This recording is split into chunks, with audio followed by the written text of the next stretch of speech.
A veces, la mayor lección que podemos dar no proviene de las palabras, sino de demostrar quiénes somos realmente cuando nadie cree en nosotros. Un hombre sencillo, con botas sucias de tierra y manos callosas, fue juzgado, humillado y expulsado de un lugar donde había depositado su confianza durante 3 décadas.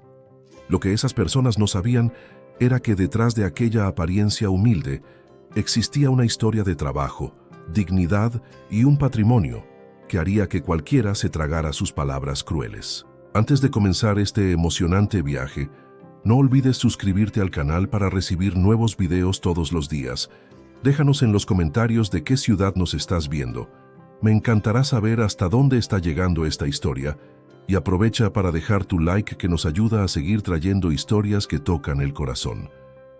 La puerta giratoria del banco chirrió cuando Octavio Junqueira cruzó el detector de metales aquella tarde de jueves. El sol castigaba las calles de Córdoba, Argentina, con un calor seco típico de la región, y el contraste entre el ambiente exterior y el aire acondicionado helado de la sucursal bancaria era casi violento.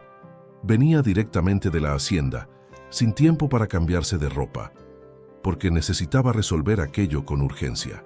El viejo tractor se había averiado definitivamente la semana anterior, justo en medio de la preparación de los pastos para la estación de lluvias, y no podía esperar. 50,000 pesos era el valor que necesitaba retirar para comprar un equipo nuevo, nada del otro mundo para quien tenía cuenta en ese banco desde hacía 30 años.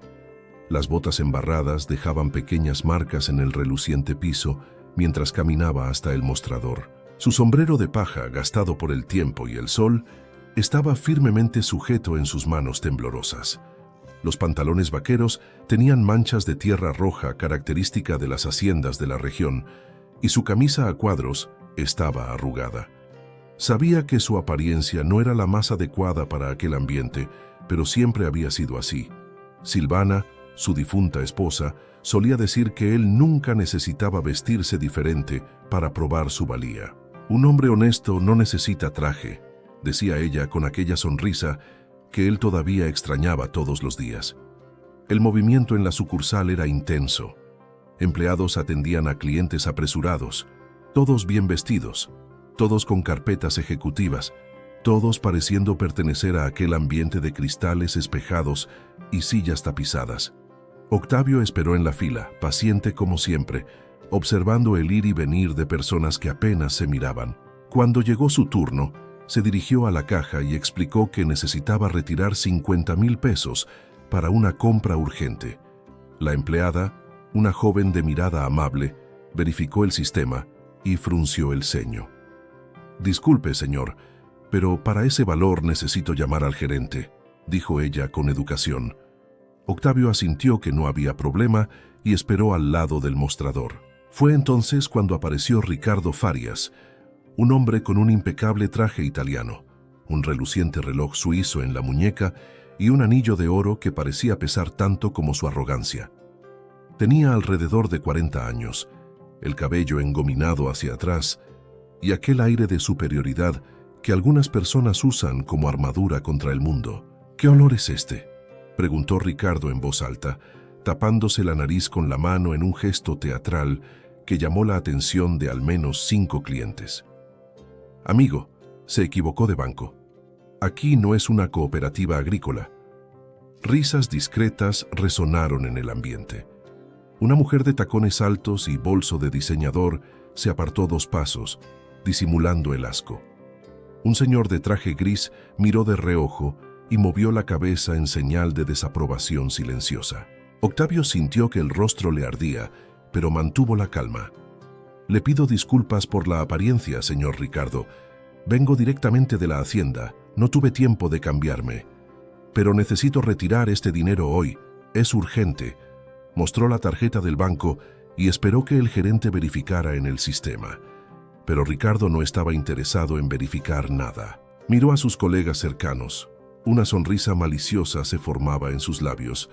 Y entonces hizo algo que cambiaría completamente el rumbo de aquel día. «Voy a hacer una apuesta con usted», anunció en voz alta para que toda la sucursal pudiera escuchar. «Si tiene 10,000 pesos en su cuenta, yo mismo le doy el doble de mi bolsillo. pero si no los tiene, se va de aquí ahora y nunca más vuelve. ¿Qué le parece? El silencio cayó sobre el ambiente como una cortina pesada. 8 personas dejaron de hacer lo que estaban haciendo para observar. 2 sacaron celulares y comenzaron a filmar discretamente. La empleada de la caja bajó los ojos, avergonzada, pero no dijo nada. Octavio apretó el sombrero contra el pecho, sintiendo la humillación quemar como hierro al rojo vivo. «Señor Ricardo, no es necesario esto. Solo quiero retirar mi dinero e irme. Tengo prisa». Pero el gerente no retrocedió. Al contrario, se acercó más, invadiendo el espacio personal del hacendado como un depredador que acecha a una presa herida. ¿Qué pasa? Tiene miedo de perder. ¿Será que todo este olor no es solo de fuera, sino de fracaso mismo? Más risas. Jorge Santos, el supervisor, se unió a la humillación. «Sí, señor Octavio, Ricardo está siendo generoso. Muestre que tiene dinero ahí y lo resolvemos rápido. Si no, mejor no hacer perder el tiempo a nadie». El clima estaba cada vez más hostil. Algunos clientes observaban con expresiones de pena, otros con desprecio mal disimulado. Una señora mayor movió la cabeza y murmuró algo sobre el respeto, pero nadie le prestó atención. Octavio respiró hondo. «Está bien, puede verificar la cuenta. El número es 4678235, sucursal 0134. Ricardo digitó los datos en la computadora con movimientos exagerados, como un actor en el escenario. Se esperó algunos segundos mientras el sistema cargaba y luego anunció en voz alta, triunfante, 843 pesos. Solo eso. La sucursal estalló en carcajadas, aplausos, comentarios maliciosos volando de todos lados como flechas envenenadas. «Y el tipo quiere sacar 50.000, gritó Jorge Santos, sujetándose la barriga de tanto reír. «¿Dónde cree que está? En el banco de la fantasía». Los celulares capturaban cada segundo de aquella humillación pública. Octavio se puso blanco. Aquello estaba completamente mal. Estaba absolutamente seguro de que había mucho más dinero en esa cuenta. Pero cuando intentó explicar que debía ser un error del sistema, fue interrumpido brutalmente. «Basta de mentiras», ordenó Ricardo, perdiendo ya la paciencia con aquella escena. «Usted es otro soñador que cree que puede entrar aquí y fingir ser rico». «Seguridad».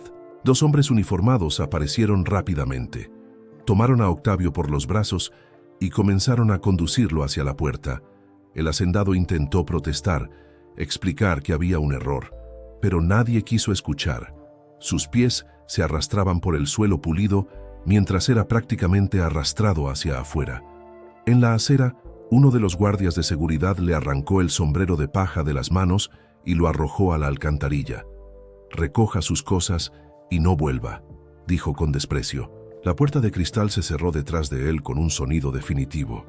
Octavio se quedó allí parado, invisible para los transeúntes apresurados que pasaban sin mirar, mientras sentía el peso de 70 años cayendo sobre sus hombros como nunca antes. Caminó hasta un banco de plaza y se sentó despacio con las piernas temblándole. 65 personas habían presenciado aquello dentro de la sucursal. Los videos ya comenzaban a circular en las redes sociales. Estaba seguro. La ciudad entera lo sabría en pocas horas. Pensó en rendirse. Tenía 70 años, un corazón cansado y ninguna energía para peleas. Podía simplemente ir a otro banco, retirar el dinero y seguir adelante. Olvidar aquella humillación como si fuera solo un día malo más. Pero entonces tocó su vieja cartera de cuero. Sintió la foto de Silvana protegida por un plástico gastado y recordó sus palabras. Ella siempre decía que la paz sin dignidad no era paz de verdad, era solo miedo disfrazado, que él nunca debería bajar la cabeza cuando tuviera razón, porque el silencio de los buenos era lo que permitía que los malos siguieran haciendo maldades. Tomó el celular con manos aún temblorosas y llamó a la doctora Natalia Borges, su abogada desde hacía 15 años. La voz de ella era firme y profesional. «Necesito su ayuda, Natalia. Es urgente». Le contó todo lo que había sucedido, cada detalle de la humillación pública, las risas, la expulsión. Del otro lado de la línea un silencio pesado, luego un suspiro largo. Ese Ricardo Farías ya tiene un historial de quejas, señor Octavio. Esto va a terminar mal para él. Después, Octavio buscó en la cartera otro objeto que guardaba desde hacía 3 años. Una tarjeta de presentación descolorida con los bordes gastados por el tiempo. Augusto Moreira, director regional del banco. Había conocido a aquel hombre en una exposición ganadera de Córdoba, 3 años atrás, cuando salvó a Augusto de comprar un lote de novillas con serios problemas de salud. El director casi había perdido 200.000 pesos en aquel negocio y había quedado eternamente agradecido por la alerta. «Si necesita algo en el banco, búsqueme», había dicho Augusto entregando la tarjeta. En aquel entonces parecía solo cortesía social. Ahora era la clave para una venganza justa. Octavio digitó el número y esperó. La llamada fue atendida al tercer tono. «Augusto, soy Octavio Junqueira. ¿Me recuerda?» «Claro que lo recuerdo, señor Octavio.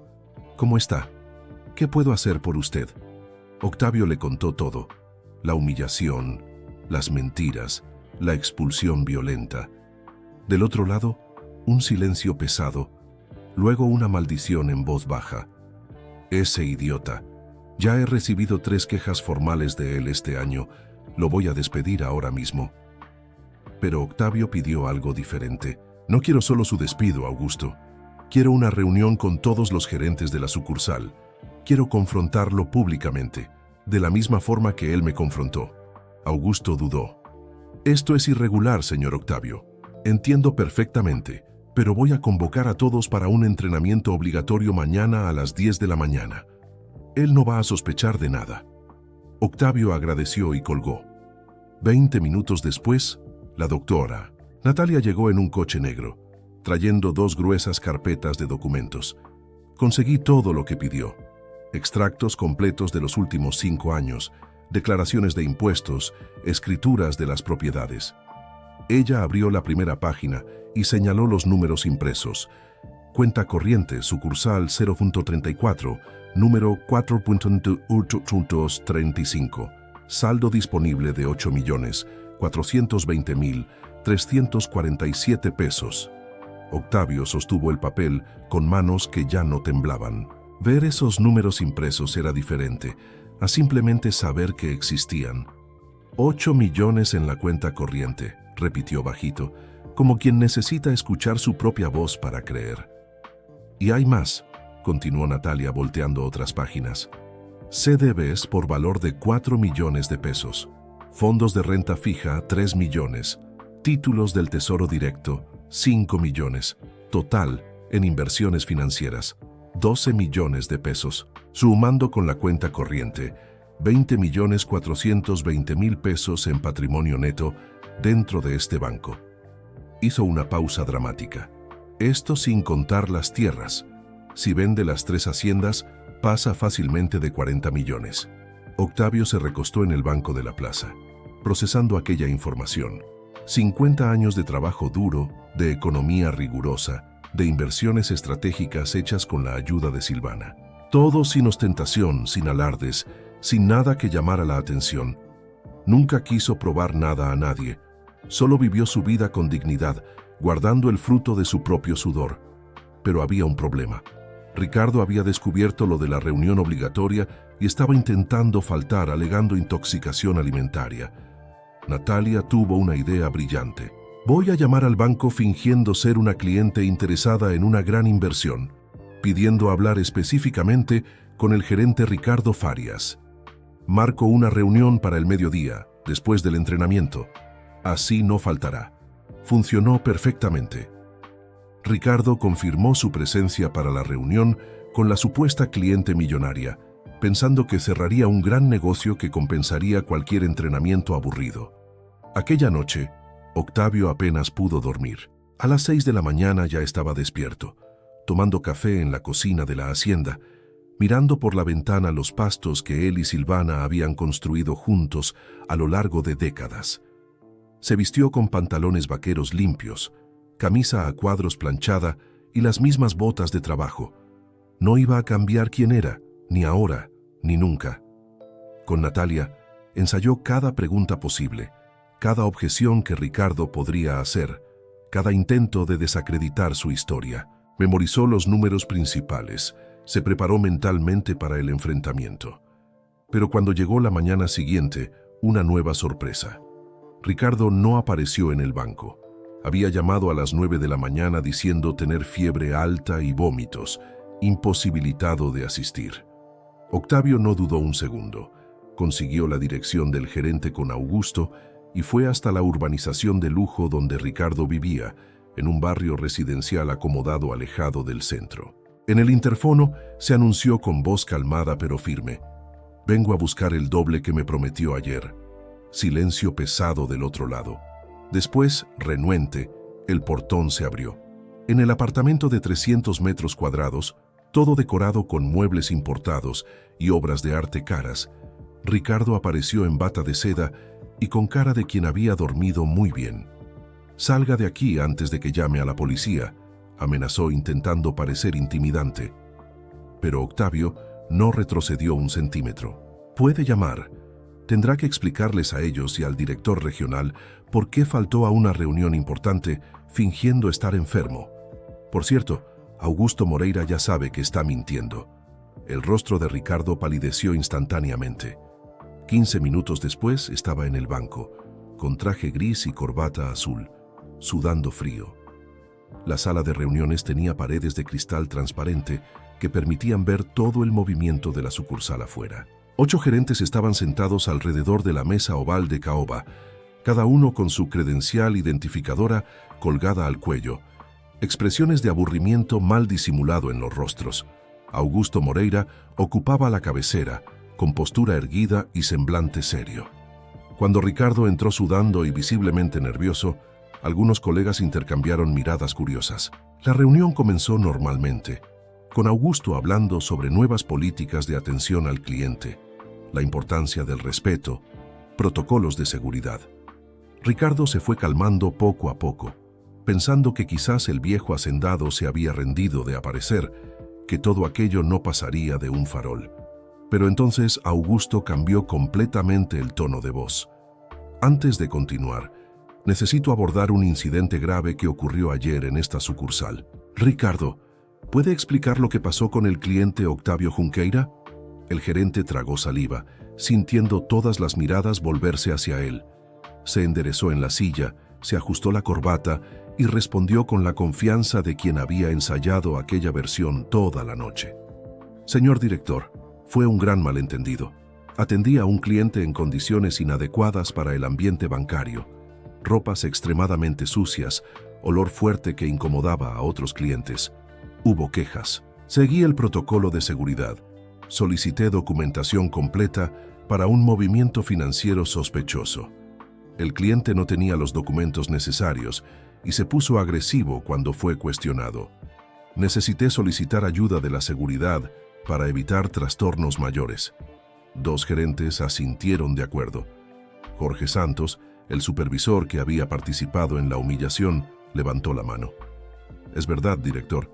Yo estaba presente». El gerente Ricardo fue educado todo el tiempo, hasta demasiado paciente. El cliente quería retirar 50,000 pesos, pero no podía comprobar el origen del dinero. Se exaltó, comenzó a gritar. Fue necesaria la intervención. Ricardo continuó, cada vez más confiado al ver que su versión estaba siendo creída.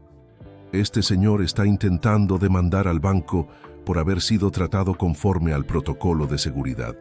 No tiene pruebas de lo que alega, solo acusaciones infundadas. Por cierto, señor director, creo que deberíamos considerar una contrademanda por difamación e intento de extorsión. No podemos permitir que cualquier persona entre aquí inventando historias». Algunos gerentes parecían estar de acuerdo, asintiendo afirmativamente. El clima se estaba volviendo favorable a Ricardo. Él finalizó con una sonrisa confiada. «Si no hay pruebas concretas de lo que este señor alega, sugiero que cerremos esto aquí rápidamente. Tengo una cliente importante esperando a las 11:30 para discutir inversiones significativas. No puedo perder esta oportunidad por culpa de malentendidos». Fue exactamente en ese momento cuando la puerta de la sala se abrió. Octavio entró acompañado de la doctora Natalia Borges, que traía un ordenador portátil bajo el brazo. Ricardo sintió que la sangre se le helaba en las venas. El hacendado estaba con las mismas ropas limpias de la mañana, botas de trabajo, sombrero de paja en la mano. Miró directamente al gerente, que desvió la mirada inmediatamente. ¿Pruebas concretas?, preguntó Natalia conectando el ordenador portátil al proyector de la sala. Tenemos varias. La pared blanca cobró vida. Ella apretó play y el video comenzó a reproducirse. Era la filmación hecha por un cliente dentro de la sucursal, con audio cristalino. La voz de Ricardo resonó por la sala de reuniones. ¿Qué olor es este? Amigo, se equivocó de banco. Aquí no es una cooperativa agrícola. El silencio que cayó sobre la sala era tan pesado que parecía absorber el aire. En el video, Ricardo circulaba alrededor de Octavio como un depredador que acecha a una presa herida. Si tiene saldo en la cuenta, le doy el doble. Carcajadas. La multitud observando. Jorge Santos uniéndose a la humillación. Los guardias de seguridad tomando a Octavio por los brazos. El sombrero siendo arrojado a la alcantarilla. 32 minutos de humillación registrados en alta definición. Cuando el video terminó, nadie podía mirar a nadie. Ricardo intentó argumentar que el video estaba fuera de contexto, que había sido editado para parecer peor de lo que realmente fue. Pero Natalia tenía el archivo original completo, con metadatos mostrando fecha, hora y ausencia de cualquier edición. Entonces ella pasó al golpe fatal. En el video, señor Ricardo, usted afirmó que el señor Octavio tenía 843 pesos en la cuenta. ¿Verificó eso en el sistema? Ricardo confirmó, aún intentando mantener algo de dignidad. Sí, verifiqué personalmente. El sistema mostraba ese valor. Pueden comprobarlo. Natalia sonrió. Ella apretó otro botón en el ordenador portátil. Una hoja de cálculo apareció en la pantalla. Esta es la cuenta corriente 4578235, sucursal 0834, a nombre de Octavio Junqueira. Vea el saldo de ayer a las 14:30, exactamente la hora en que usted hizo la consulta. La pantalla mostraba números que hicieron que toda la sala se ahogara. Saldo disponible, 8.420.347 pesos. La sala estalló en murmullos sorprendidos. Una gerente soltó una palabrota en voz baja. El supervisor Jorge Santos palideció tanto que parecía a punto de desmayarse. 8 millones, repitió Natalia con calma, dejando que cada sílaba resonara. No 843 pesos. 8.420.347 pesos. Usted se equivocó solo por un factor de 10.000. Ricardo sacudió la cabeza desesperado. El sudor le corría por la frente. Eso no estaba apareciendo ayer. Lo juro por Dios. El sistema debe haber dado un error. Mostró otro valor. No lo hice a propósito. Pero Augusto Moreira tomó su propio portátil, accedió al sistema del banco y giró la pantalla para que todos vieran. Estoy comprobando ahora, en tiempo real. Sistema operando perfectamente. Muestra 8 millones claramente. ¿Cómo pudo equivocarse en esto, Ricardo? En ese momento, la puerta de la sala se abrió nuevamente. Una joven becaria entró, con las manos temblando visiblemente, pero con determinación ardiendo en sus ojos. Patricia Lima tenía solo 22 años y trabajaba en el banco desde hacía 6 meses. Miró directamente a Ricardo. Yo estuve allí ayer. Vi todo lo que pasó. Ricardo se volvió hacia ella con ojos suplicantes. Patricia, no necesitas hacer esto. Piensa en tu carrera. Pero ella necesitaba hacer exactamente aquello, porque no fue la primera vez. Ella respiró hondo y continuó. El mes pasado, el señor Ricardo humilló a una señora mayor de 75 años. Dijo que una jubilada no tenía dinero suficiente para inversiones y que ella le estaba haciendo perder el tiempo. La señora salió llorando. La semana pasada fue un joven afrodescendiente que vino a pedir información sobre financiación. El señor llamó a la seguridad antes incluso de atenderlo, diciendo que tenía un aspecto sospechoso. El joven era ingeniero y quería financiar un apartamento de $500,000. Ella mostró el celular. Tengo mensajes de otros 6 empleados quejándose del comportamiento del señor Ricardo con los clientes. Puedo reenviar todo a recursos humanos ahora mismo. Ricardo se derrumbó completamente. Las manos le temblaban, la voz le fallaba. Intentó culpar a la presión absurda por metas imposibles, al estrés del trabajo bancario, a problemas personales en casa, pero nadie se estaba creyendo esa excusa. Los colegas que trabajaban con él, que almorzaban con él todos los días, todos le daban la espalda simultáneamente. ¡Qué vergüenza!, susurró una gerente a otra, lo suficientemente alto para ser oída. Perdió un cliente de 8 millones por pura arrogancia. Esto va a acabar con su carrera. Cuando Ricardo intentó levantarse y salir de la sala, 4 personas bloquearon discretamente la puerta. Estaba acorralado como una rata en una trampa. Desesperado, Ricardo se volvió hacia Octavio. ¿Cuánto quiere? ¿100.000? ¿200.000? Yo pago cualquier cantidad. Solo no me haga esto, por favor. Tengo familia, tengo deudas. No puedo perder este empleo. Octavio se levantó despacio de la silla donde estaba sentado desde que la reunión había comenzado. Tomó su sombrero de paja y se lo puso en la cabeza con gestos deliberados. Caminó hasta Ricardo, que se encogió instintivamente. Quiero que aprenda una cosa. Su voz era calma, pero firme como una roca. El dinero no lo hace mejor que nadie, y la falta de dinero no hace a nadie peor que usted. Usted me juzgó por la ropa, por el olor, por la apariencia, decidió quién era yo sin conocerme. Y peor, me humilló públicamente por pura diversión. Natalia puso más documentos en la mesa. Además de la cuenta corriente de 8 millones, el señor Octavio Junqueira mantiene en este banco las siguientes inversiones: CDBs por valor de 4 millones de pesos, fondos de renta fija que suman 3 millones, títulos del Tesoro Directo por un monto de 5 millones. Hizo una pausa. Total en patrimonio financiero dentro de esta institución: 20.420.000 pesos. El número resonó en la sala como una explosión. 20 millones. Ricardo se tambaleó. Se sujetó a la silla para no caer al suelo. Algunos gerentes se taparon la boca con las manos, incrédulos. Jorge Santos, el supervisor, tenía lágrimas corriendo por su rostro, sabiendo que su propia carrera también había terminado. 50 años de trabajo, dijo Octavio mirando a cada persona en aquella sala. Nunca gasté en tonterías, nunca ostenté. Nunca me vestí diferente para impresionar a nadie. Guardé e invertí con inteligencia, construí patrimonio con sacrificio. Elegí este banco hace 30 años porque creía que podía confiar en él. Él movió la cabeza tristemente. Me equivoqué. Augusto Moreira se levantó, el rostro rojo de vergüenza y rabia mezcladas. Ricardo Farias, usted está despedido por justa causa, efectivo inmediatamente. Sin preaviso, sin indemnización, sin carta de recomendación. Recoja sus pertenencias personales y váyase ahora. Se volvió hacia Jorge Santos. Y usted está suspendido por 15 días sin remuneración.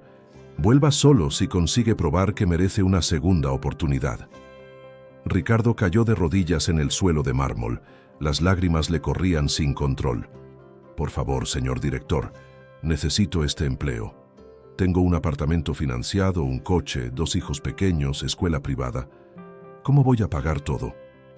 Pero la sentencia estaba dada, irreversible como una avalancha.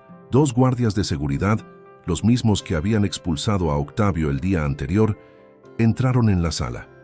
Levantaron a Ricardo por los brazos, exactamente como habían hecho con el hacendado 24 horas antes. La ironía era cruel y poética. Los pasos del exgerente resonaban en el pasillo como una marcha fúnebre mientras era escoltado hacia afuera. Empleados que antes reían, ahora observaban en silencio sepulcral, procesando el giro de los acontecimientos. Augusto se volvió hacia Octavio con expresión de profunda vergüenza. Señor Octavio, en nombre del banco, le pido disculpas formales por el trato que recibió. Esto fue inaceptable, imperdonable. Haremos todo para compensarlo. Cuenta premium sin tarifas, gerente dedicado exclusivamente a usted, sala VIP, cualquier servicio que necesite. Octavio movió la cabeza lentamente. Gracias, Augusto, pero voy a transferir todo mi patrimonio a otra institución. Ya no puedo confiar. Augusto bajó la cabeza, aceptando la decisión. Era su derecho, y más que merecido después de aquella humillación. Usted tiene toda la razón. Voy a procesar personalmente la transferencia para que se haga sin ninguna tasa o burocracia. Octavio salió de aquella sala sintiendo las piernas pesadas, pero el pecho extrañamente ligero. Pasó por el área de atención donde todo había comenzado. Empleados que rieron ayer ahora miraban sus propios teclados, incapaces de levantar la vista. La joven de la caja, aquella que había sido amable desde el principio, lo miró y susurró una disculpa sincera. En la acera, Patricia Lima estaba esperando apoyada en un poste. Fumaba nerviosamente, las manos aún temblándole. Cuando vio a Octavio, tiró el cigarrillo y se acercó. «Señor Octavio, lo siento mucho por lo que pasó. Debería haber hablado ayer, en el momento. Fui cobarde». Él tocó suavemente su hombro. No fue cobarde. Tuvo coraje hoy, cuando más importaba. Días después, en la hacienda, Octavio llamó a Patricia para una conversación. Le ofreció una beca completa de estudios en Derecho en la mejor universidad privada de Córdoba, Argentina, y una pasantía remunerada en el bufete de la doctora Natalia. Cuando tengas poder en la mano, recuerda a las personas que entran en cualquier lugar con miedo de ser humilladas. Defiende a quien no tiene voz. Patricia aceptó llorando, sabiendo que aquella era la oportunidad que cambiaría su vida completamente. 3 semanas pasaron desde aquel día que cambió varias vidas para siempre. Ricardo Farías estaba sentado en la sala del apartamento que pronto dejaría de ser suyo, con las persianas entreabiertas dejando entrar una luz tenue de la tarde. La barba sin afeitar ya tenía una semana, las ojeras profundas parecían agujeros cavados en el rostro, y el celular vibraba sin parar sobre la mesa de centro. No tenía valor para contestar, sabía lo que era. Más videos, más mensajes, más personas comentando sobre su humillación pública. La grabación de aquel día en la sucursal se había viralizado en las redes sociales de una forma que él jamás había imaginado posible. 3 millones de visualizaciones en una semana. Comentarios por miles, todos destruyendo su reputación, su carácter, su existencia. La esposa se había ido de casa llevando a los niños, diciendo que necesitaba tiempo para pensar, que ya no podía mirarlo de la misma manera. Los amigos dejaron de contestar las llamadas. Toda la urbanización sabía quién era él, y los vecinos desviaban la mirada en el ascensor. Había enviado currículum a 17 bancos diferentes. Ninguno respondió. Su nombre estaba quemado en el mercado financiero de Córdoba y la región. El apartamento de 300 metros cuadrados que tanto ostentaba ahora parecía una prisión lujosa. Cada mueble caro, cada cuadro importado, cada detalle que antes representaba éxito, ahora gritaba fracaso. El banco había enviado una carta informando que tendría 90 días para saldar la financiación o la propiedad sería recuperada. El coche importado ya había sido vendido para pagar deudas urgentes. Ricardo se levantó y caminó hasta la ventana. Abajo la ciudad seguía su rutina normal, indiferente a su sufrimiento. Personas trabajando, viviendo, riendo. Él estaba allí, suspendido en una especie de limbo entre lo que fue y lo que sería. Por primera vez en mucho tiempo, no tenía a dónde ir, no tenía planes, no tenía certezas. Pensó en llamar a su padre, pedir ayuda financiera, pero el orgullo aún era demasiado grande. Pensó en buscar a Octavio, implorar perdón de rodillas, pero sabía que algunas cosas no tenían arreglo. Había destruido su propia vida con arrogancia, prepotencia y maldad gratuita. Ahora cosechaba exactamente lo que había sembrado. El celular vibró nuevamente. Esta vez contestó. Era un antiguo colega del banco, uno de los pocos que aún hablaba con él. Ricardo, vi una vacante en una financiera pequeña. El salario es 1/3 de lo que ganabas, sin beneficios, pero es un empleo. ¿Quieres que te recomiende? Él tragó el orgullo, sintió el sabor amargo en la boca. Por favor, necesito cualquier cosa. Mientras tanto, al otro lado de la ciudad, la vida de Octavio seguía a un ritmo completamente diferente. En la hacienda Santa Rita, la más grande de sus 3 propiedades, caminaba entre los pastos observando las vacas cebú pastando tranquilas. El olor a tierra mojada después de la lluvia de la madrugada, el canto de los pájaros, la inmensidad verde extendiéndose hasta donde la vista alcanzaba. El tractor nuevo estaba guardado en el galpón, reluciente, al lado de la vieja máquina que casi no funcionaba más. Había ido al banco a buscar 50,000 pesos y había vuelto con algo mucho más valioso: la certeza de que su dignidad estaba intacta, de que había hecho lo correcto, de que Silvana estaría orgullosa. Él pasó la mano por la carrocería del tractor nuevo y sonrió. Recordó el día en que compró el primero, hace 45 años, con un préstamo que parecía imposible de pagar. Silvana embarazada de 6 meses, él con 25 años y un sueño gigante de construir algo que durara generaciones. Ahora, 70 años, 3 haciendas, rebaños premiados, patrimonio que permitía una vida cómoda para muchas generaciones futuras. Pero Octavio seguía viviendo en la misma casa sencilla de siempre. 4 habitaciones, porche con hamaca, cocina con cocina de leña que Silvana había insistido en mantener incluso después de que instalaron la de gas. Los muebles eran los mismos de 30 años atrás, algunos restaurados, otros simplemente viejos. No veía motivo para cambiar. En el porche, tomando café recién colado, Octavio observaba el movimiento de la hacienda. 10 empleados trabajando en los pastos, arreglando cercas, cuidando el ganado. Conocía a cada uno por su nombre, sabía de la familia de todos, ayudaba cuando lo necesitaban. No eran solo empleados, eran parte de aquella tierra tanto como él. El abogado apareció al final de la tarde trayendo novedades. Conseguí procesar toda la transferencia de patrimonio, señor Octavio. Los 20 millones ya están en el nuevo banco, rindiendo mejor incluso. Y hay una cosa más.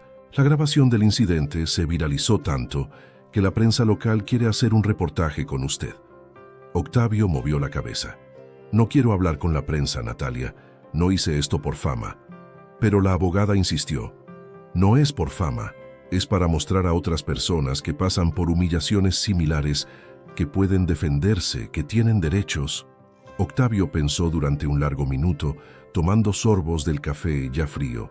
Está bien, pero solo una entrevista, rápida y sin sensacionalismo. El reportaje salió en el periódico local 3 días después. Foto de Octavio en el porche de la hacienda, botas, sombrero, sonrisa tranquila. El título decía: hacendado humillado por gerente de banco, tenía 20 millones en patrimonio. El reportaje contaba toda la historia, incluyendo entrevistas con Patricia y con otros clientes que habían sido maltratados por Ricardo. La repercusión fue gigantesca. Decenas de personas comenzaron a buscar el banco para presentar quejas formales sobre tratamientos inadecuados que habían recibido a lo largo de los años. La institución abrió una investigación interna y descubrió un patrón sistemático de discriminación contra clientes de apariencia más sencilla. 4 gerentes fueron apartados, las políticas fueron reformuladas, se implementaron entrenamientos obligatorios. Augusto Moreira llamó personalmente a Octavio, agradeciéndole por haber expuesto aquel problema. Si usted no hubiera tenido el valor de confrontar aquello públicamente, jamás habríamos descubierto la profundidad del problema. Usted hizo un favor no solo a sí mismo, sino a cientos de clientes. Pero no todo eran flores. Algunas personas en las redes sociales criticaban a Octavio, diciendo que él había humillado a Ricardo a propósito, que podía simplemente haberse cambiado de banco sin hacer aquel escándalo, que había usado su dinero como arma. Los comentarios maliciosos dolían más de lo que a él le gustaría admitir. Una noche, solo en el porche, mirando las estrellas infinitas del cielo del interior, Octavio se preguntó si había hecho lo correcto. Había sido demasiado cruel. Destruir la vida de Ricardo era justicia o venganza.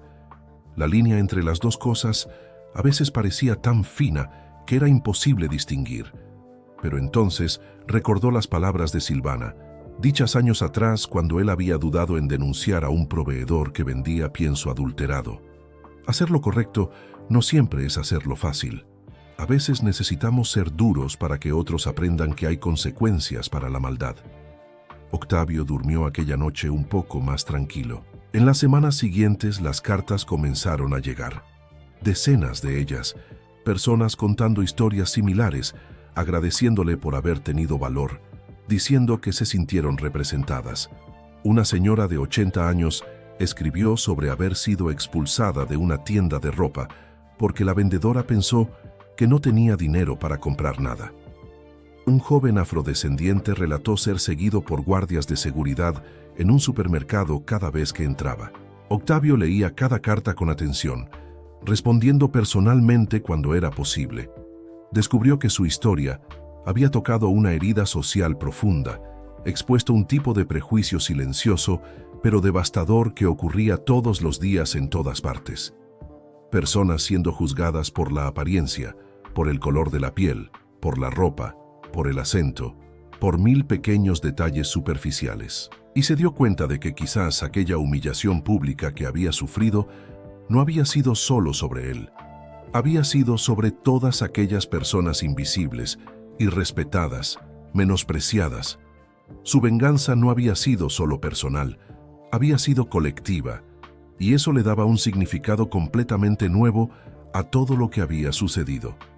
Claudio Rodríguez era gerente de un banco de la competencia en la misma ciudad.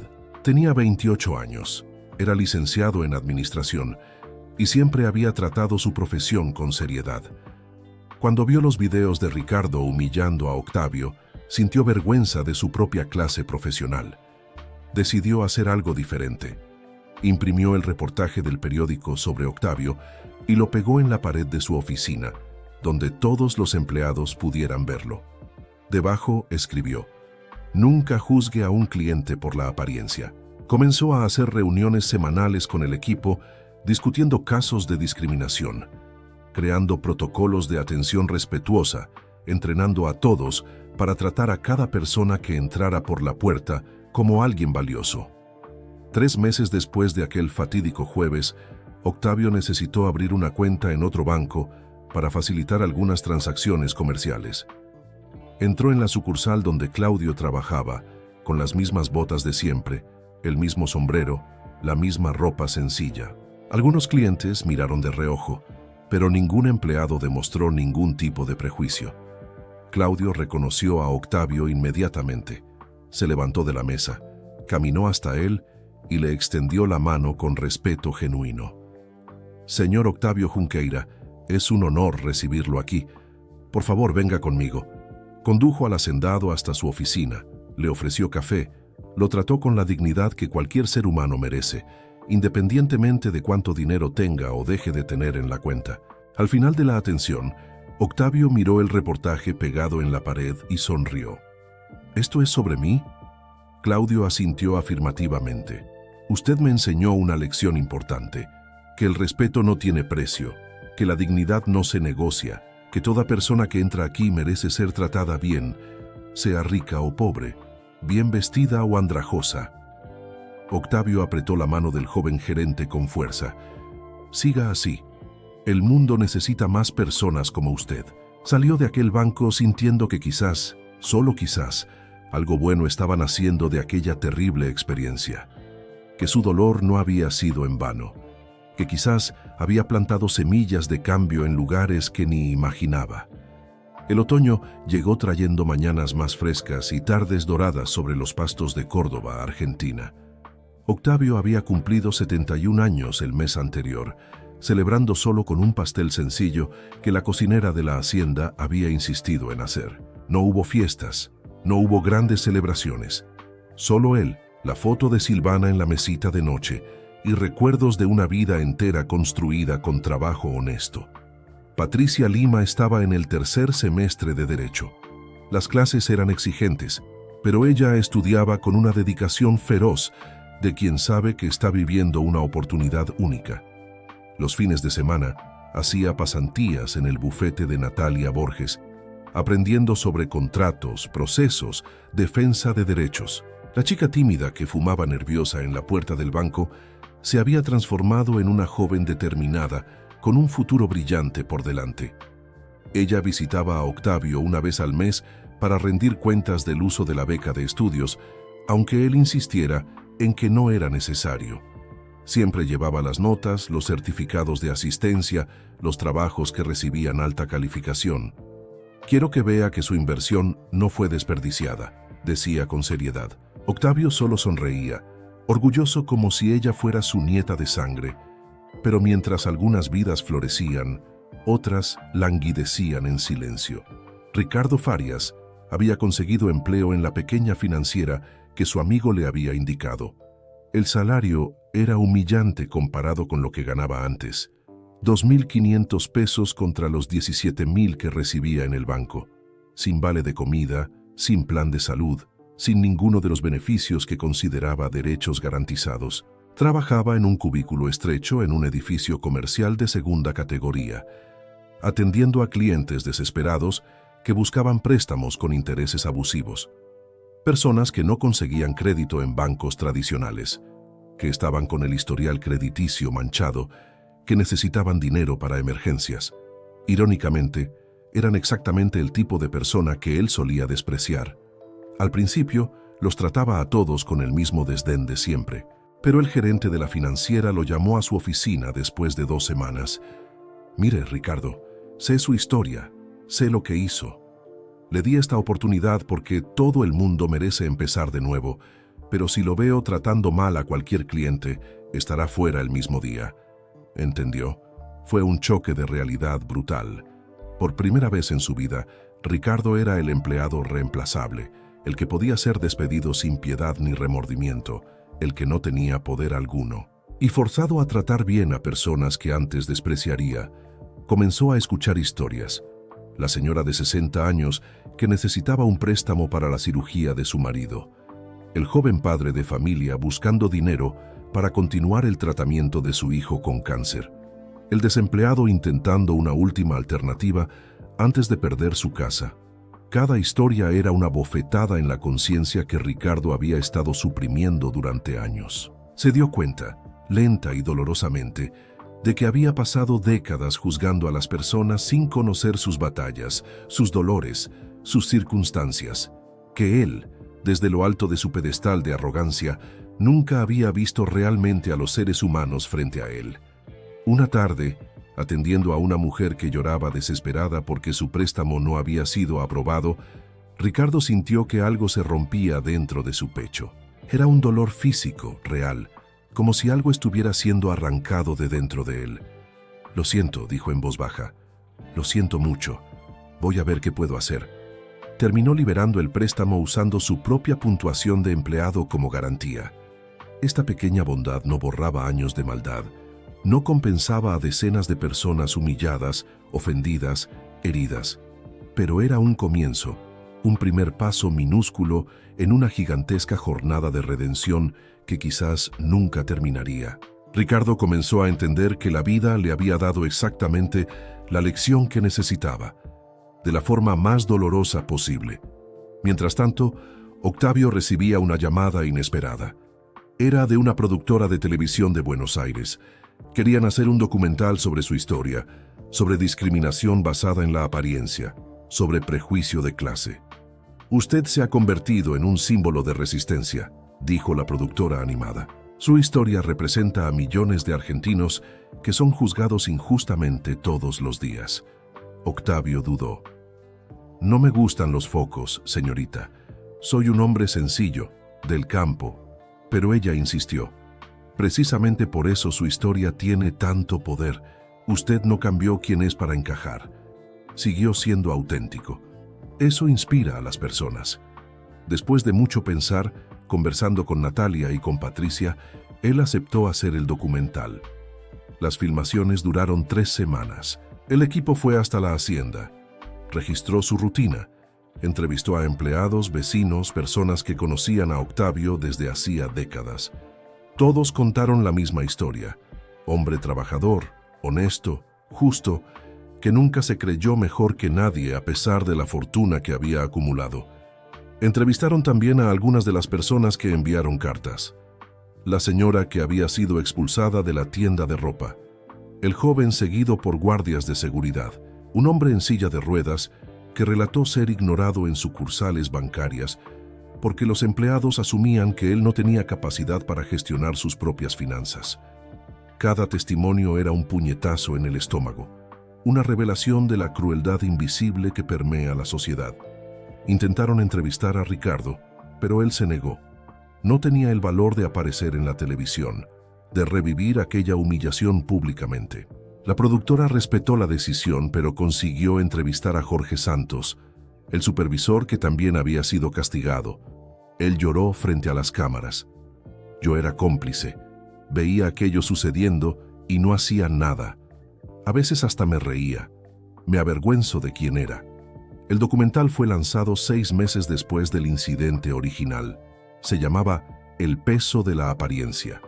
Fue exhibido en un canal de televisión abierta en horario estelar y luego disponible en plataforma de streaming. La repercusión fue nacional. Programas de entrevistas querían a Octavio como invitado. Grandes periódicos pedían reportajes exclusivos. Universidades lo invitaban para dar conferencias. Él rechazó el 90% de las invitaciones, aceptando solo aquellas que realmente podían generar un cambio concreto. Fue a 3 universidades a hablar con estudiantes de administración sobre ética en los negocios, sobre trato respetuoso, sobre no juzgar un libro por su portada. Participó en una audiencia pública en el Consejo Municipal sobre discriminación en establecimientos comerciales. El proyecto de ley que nació de aquella audiencia se conoció como Ley Octavio Junqueira. Establecía multas severas para establecimientos comerciales que practicaran discriminación basada en la apariencia, la vestimenta o la clase social. Las cámaras de seguridad debían mantenerse por un tiempo mínimo de 6 meses para posibilitar investigaciones. Los empleados sorprendidos en prácticas discriminatorias podían ser procesados individualmente. La ley fue aprobada por unanimidad en el Consejo Municipal y luego se convirtió en modelo para proyectos similares en otras ciudades de la provincia. Octavio asistió a la sesión de votación, sentado en la galería, observando en silencio mientras los concejales discursaban sobre dignidad, respeto y derechos humanos. Cuando la votación terminó y la ley fue aprobada, él tenía lágrimas en los ojos. Silvana estaría tan orgullosa, pensó.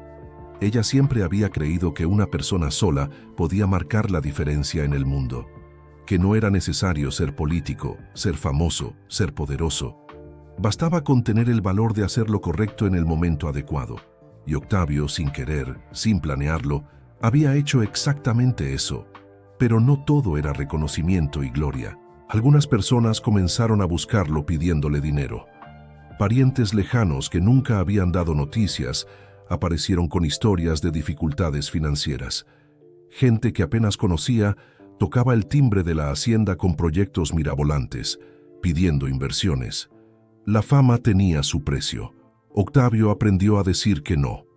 Aprendí que la verdadera caridad no es tirar dinero en cualquier mano extendida, le explicó a Natalia. Es ayudar de forma estructurada, pensada, que realmente transforme vidas. Por eso, decidió crear una fundación. Sería destinada a la educación de jóvenes de bajos recursos, con becas completas en universidades privadas, acompañamiento psicológico, mentoría profesional. Patricia sería la primera becaria oficial de la Fundación Silvana Junqueira, nombre elegido en homenaje a su difunta esposa. Pero habría otras plazas, 10 por año inicialmente. Jóvenes que demostraran potencial pero no tuvieran condiciones financieras para pagar la universidad, recibirían una oportunidad completa de transformar sus vidas. La noticia de la fundación salió en los periódicos locales. En el primer proceso selectivo, aparecieron 230 candidatos para 10 plazas. Octavio participó personalmente en las entrevistas, queriendo conocer a cada joven, entender sus historias, evaluar no solo las notas, sino el carácter, la determinación, los sueños. Eligió a una joven que quería ser médica para atender a comunidades necesitadas, un joven que soñaba con estudiar ingeniería para construir viviendas populares de calidad, una joven trans que luchaba por estudiar pedagogía a pesar de toda la discriminación enfrentada. Cada historia tocaba su corazón de diferentes maneras, pero todas tenían algo en común. Eran personas que merecían una oportunidad, pero la vida no se la había dado. La ceremonia de entrega de las becas fue sencilla, realizada en la propia hacienda. Las 10 familias asistieron. Algunas venían de ciudades vecinas. Madres lloraban, padres estrechaban la mano de Octavio con gratitud en los ojos. Los jóvenes seleccionados apenas podían creer que aquello era real. Uno de ellos, Marcelo, 17 años, hijo de una recolectora de materiales reciclables, hizo un discurso improvisado que hizo llorar a todos. Usted no sabe lo que esto significa para mí, para mi familia. Mi madre trabaja 10 horas al día recogiendo basura para darme de comer. Nunca pudo darme una educación de calidad. Usted me está dando la oportunidad que ella siempre soñó con darme. Octavio abrazó al joven, sintiendo el peso de la responsabilidad que había asumido. No era solo dinero, era esperanza, era futuro, era la posibilidad de romper ciclos de pobreza, de abrir caminos, de probar que las circunstancias de nacimiento no determinan el destino. Y se dio cuenta de que quizás, solo quizás, aquella terrible humillación en el banco había sucedido por algún motivo mayor que él no entendía en ese momento. Un año entero había pasado desde aquel jueves que dividió la vida de tantas personas en antes y después. La Fundación Silvana Junqueira estaba celebrando su primer aniversario con resultados que sorprendían incluso a los más optimistas. De los 10 primeros becarios, todos mantenían notas excelentes. Ninguno había desistido y 3 ya realizaban pasantías en empresas renombradas de la región. Patricia estaba en el 5º semestre de Derecho y ya trabajaba a tiempo parcial en el bufete de Natalia, no ya como becaria, sino como asistente jurídica. Ganaba un salario justo, tenía contrato laboral y ahorraba cada centavo pensando en el futuro. En sus horas libres, daba clases voluntarias de derechos del consumidor en comunidades necesitadas, enseñando a personas sencillas a defenderse de los abusos. Ricardo Farias continuaba en la financiera, pero algo fundamental había cambiado en él. Ya no era el hombre arrogante y cruel de un año atrás. La humillación pública, la pérdida de todo lo que consideraba importante, y principalmente el contacto diario con personas en dificultades reales, habían operado una transformación lenta pero profunda en su alma. Había comenzado a hacer terapia, finalmente admitiendo que necesitaba ayuda para lidiar con cuestiones antiguas que había ignorado toda su vida. El terapeuta lo ayudó a entender que su arrogancia era una armadura contra inseguridades profundas, que humillar a otros era una forma distorsionada de sentirse superior, cuando en el fondo se sentía pequeño. La esposa había vuelto a casa después de 6 meses de separación, pero la relación era diferente, más honesta, más vulnerable, menos basada en apariencias y estatus. Ricardo había vendido el apartamento de lujo que ya no podía pagar y se había mudado a uno de 2 habitaciones en un barrio de clase media. Los hijos estudiaban en una escuela pública ahora y sorprendentemente les estaba encantando. Él había descubierto que la felicidad no residía en metros cuadrados de apartamento, en la marca del coche o en el número de ceros en el salario. Residía en momentos sencillos: cenar en familia sin celular en la mesa, ayudar a su hijo con la tarea, caminar en el parque los domingos, cosas que antes despreciaba por considerar demasiado banales para alguien de su nivel. Una tarde, Ricardo hizo algo que venía ensayando desde hacía meses. Condujo hasta la hacienda Santa Rita y tocó el timbre del portón. Cuando el encargado respondió por el interfono y preguntó quién era, él respondió con voz temblorosa: Ricardo Farias. Necesito hablar con el señor Octavio, es importante. Hubo un largo silencio del otro lado. Ricardo estaba listo para escuchar que no sería recibido, que debería irse, que no era bienvenido. Pero entonces el portón se abrió lentamente. Entre, dijo el encargado. Él está en el porche. Ricardo estacionó el coche popular que había comprado después de vender el importado y caminó por el jardín de la hacienda. Era hermoso de forma sencilla, con árboles frutales, huerta, gallinas picoteando libremente. Nada ostentoso, nada llamativo, solo auténtico. Cuando llegó al porche, Octavio estaba sentado en la hamaca, con el sombrero cubriéndole el rostro, aparentemente dormido. Señor Octavio, llamó en voz baja. El hacendado levantó el sombrero, miró al visitante inesperado y no demostró sorpresa. Siéntese, dijo señalando una silla de madera. Ricardo se sentó en el borde, con las manos temblando, sudor frío corriéndole por la espalda a pesar del clima templado. Vengo a pedir disculpas, comenzó con voz embargada. Sé que no merezco su perdón. Sé que no hay palabras que compensen lo que le hice.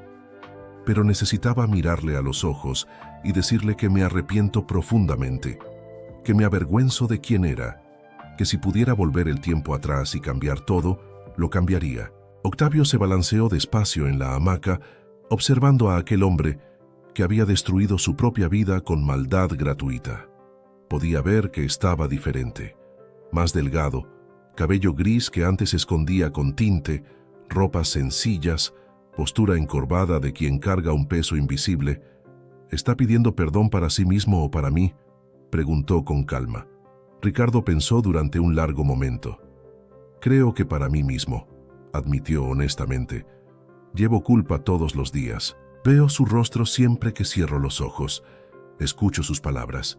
Recuerdo el sombrero en la alcantarilla. Y me odio por haber hecho aquello. Necesito perdón para poder seguir adelante.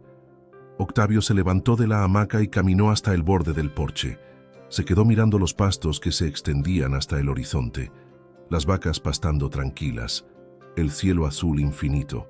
El perdón no es una sentencia que yo pueda dar o negar, dijo pensativo.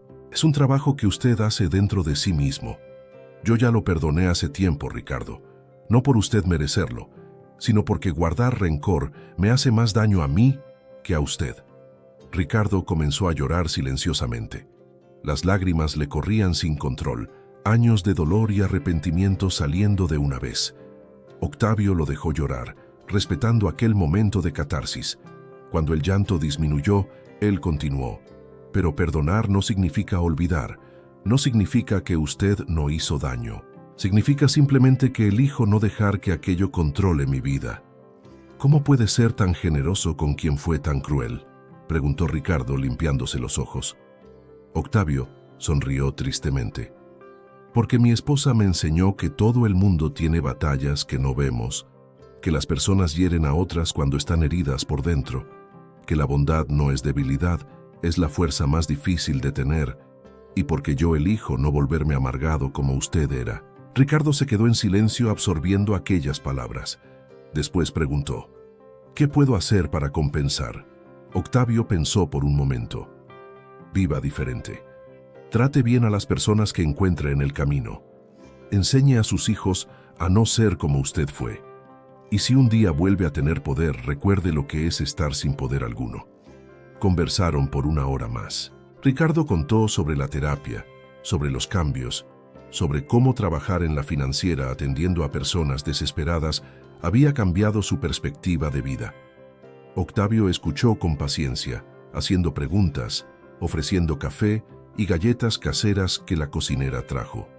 Cuando Ricardo se levantó para irse, Octavio lo acompañó hasta el coche. Espero que encuentre paz, Ricardo. De verdad, la venganza que necesitaba fue hecha. Ahora solo quiero que todos sigamos adelante. Ricardo apretó la mano del hacendado con gratitud genuina. Usted es un hombre mejor de lo que yo jamás seré. Octavio movió la cabeza. Soy solo un hombre que tuvo buenas personas enseñándome. Usted también puede serlo si elige. En los meses siguientes, Ricardo comenzó a ser voluntario en un proyecto social que enseñaba educación financiera a familias de bajos recursos. Usaba su experiencia de años en el sector bancario para enseñar a personas sencillas a gestionar mejor el poco dinero que tenían, a evitar trampas de crédito, a planificar el futuro. Una de las alumnas del proyecto era la señora a la que él había humillado en el banco 1 año y medio atrás, aquella a la que él había dicho que no tenía dinero para inversiones. Cuando la reconoció en la primera clase, casi desistió de dar el curso. Pero ella lo miró y asintió con la cabeza, en un gesto que parecía decir, sé quién eras, pero veo quién estás intentando ser. Ricardo dio aquella clase con el corazón en la boca, la voz temblorosa, pero haciendo lo mejor que podía. Al final, la señora se acercó. Mi nombre es Lucía. Estuvo muy bien, gracias por las enseñanzas. Él pidió disculpas por el pasado, pero ella levantó la mano interrumpiéndolo. No es necesario. Vi que usted cambió. Eso es lo que importa. Aquel perdón inesperado conmovió a Ricardo de forma profunda. Se dio cuenta de que la redención era posible, que las personas podían cambiar, que los errores del pasado no tenían por qué definir todo el futuro, pero también entendió que el cambio verdadero era un trabajo diario, un esfuerzo constante, una elección renovada cada mañana de ser una mejor versión de sí mismo.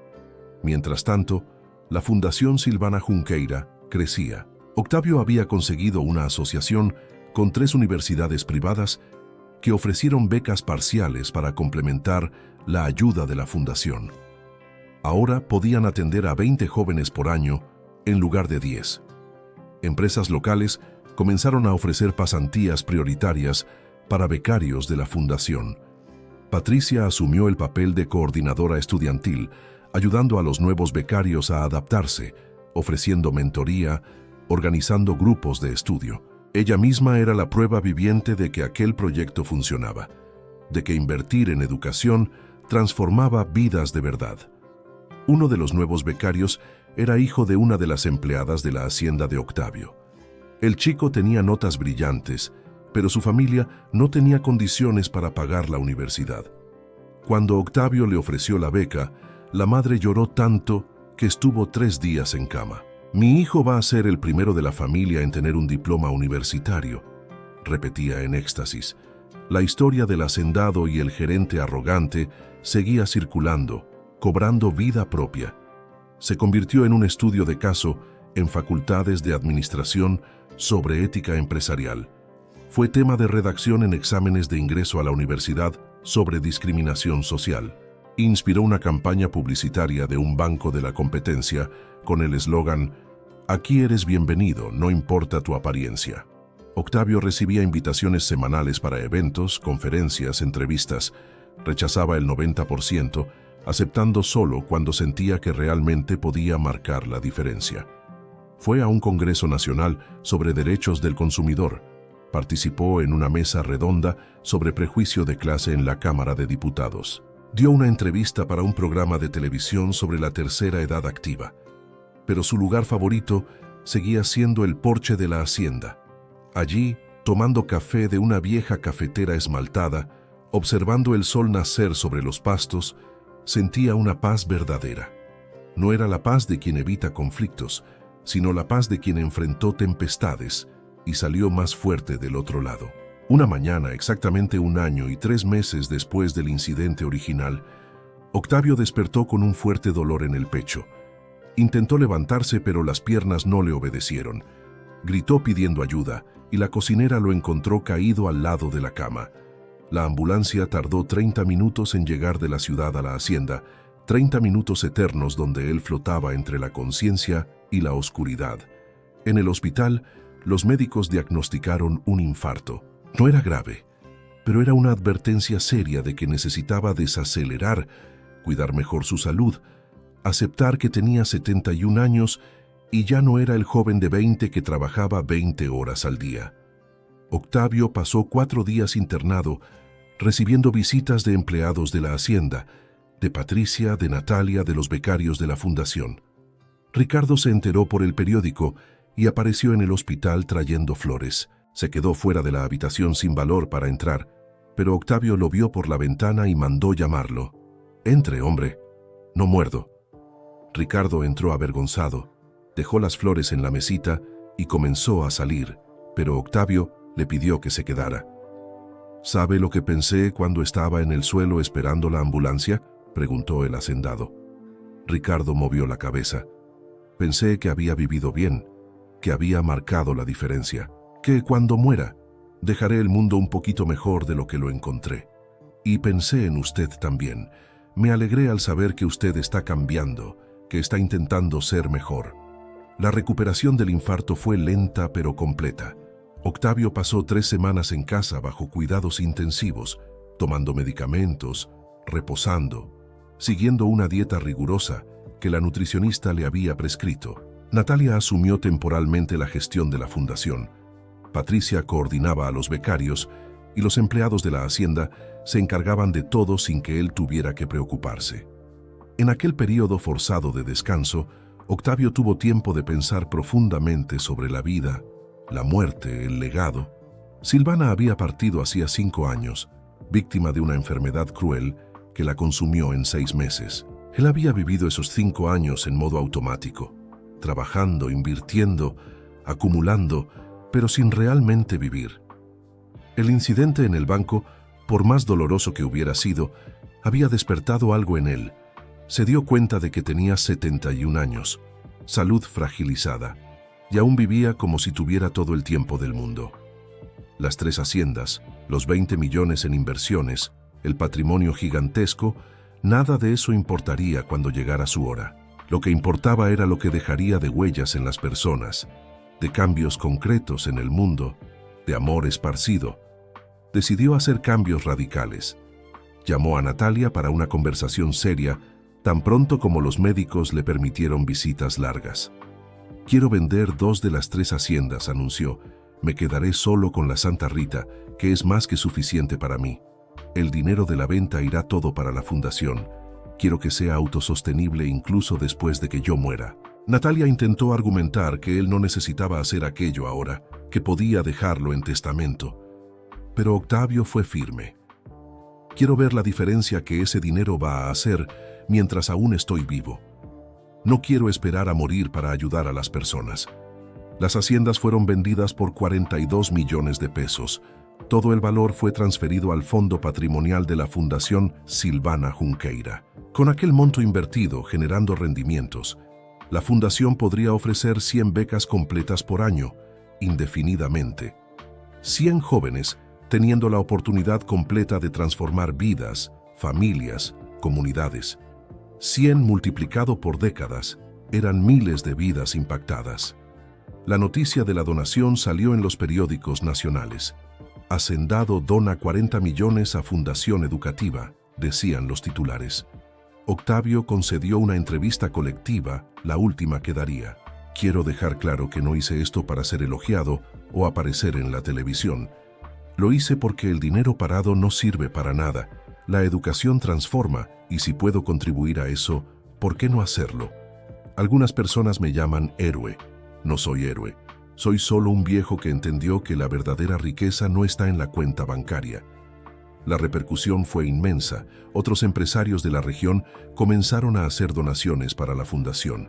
Una cadena de supermercados donó 500,000 pesos. Un dueño de ingenio contribuyó con 1 millón. Pequeños comerciantes enviaban 1,000, 5,000, 10,000 pesos. Cada centavo era recibido con gratitud y aplicado directamente en becas de estudio. Pero no todo eran buenas noticias. Ricardo enfrentaba un nuevo desafío. La financiera donde trabajaba estaba siendo investigada por prácticas abusivas contra clientes vulnerables, intereses por encima de lo legal, contratos engañosos, cobro vejatorio. Él no tenía una implicación directa en las irregularidades, pero trabajaba allí, y eso manchaba su reputación ya fragilizada.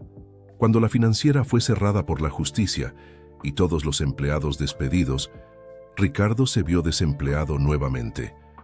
Tenía 42 años, un currículum manchado por un escándalo público y ahora por su vinculación con una empresa bajo investigación. Ningún banco quiso contratarlo. Ninguna financiera aceptó su currículum. Estaba en un punto muerto profesionalmente. La esposa trabajaba como profesora, pero el salario apenas cubría los gastos básicos. Los ahorros se estaban agotando rápidamente. La desesperación comenzaba a llamar a la puerta nuevamente, trayendo consigo viejos demonios de ansiedad y depresión. Ricardo intensificó sus sesiones de terapia, pero la situación financiera se apretaba cada vez más. Fue Patricia quien le ofreció ayuda inesperada.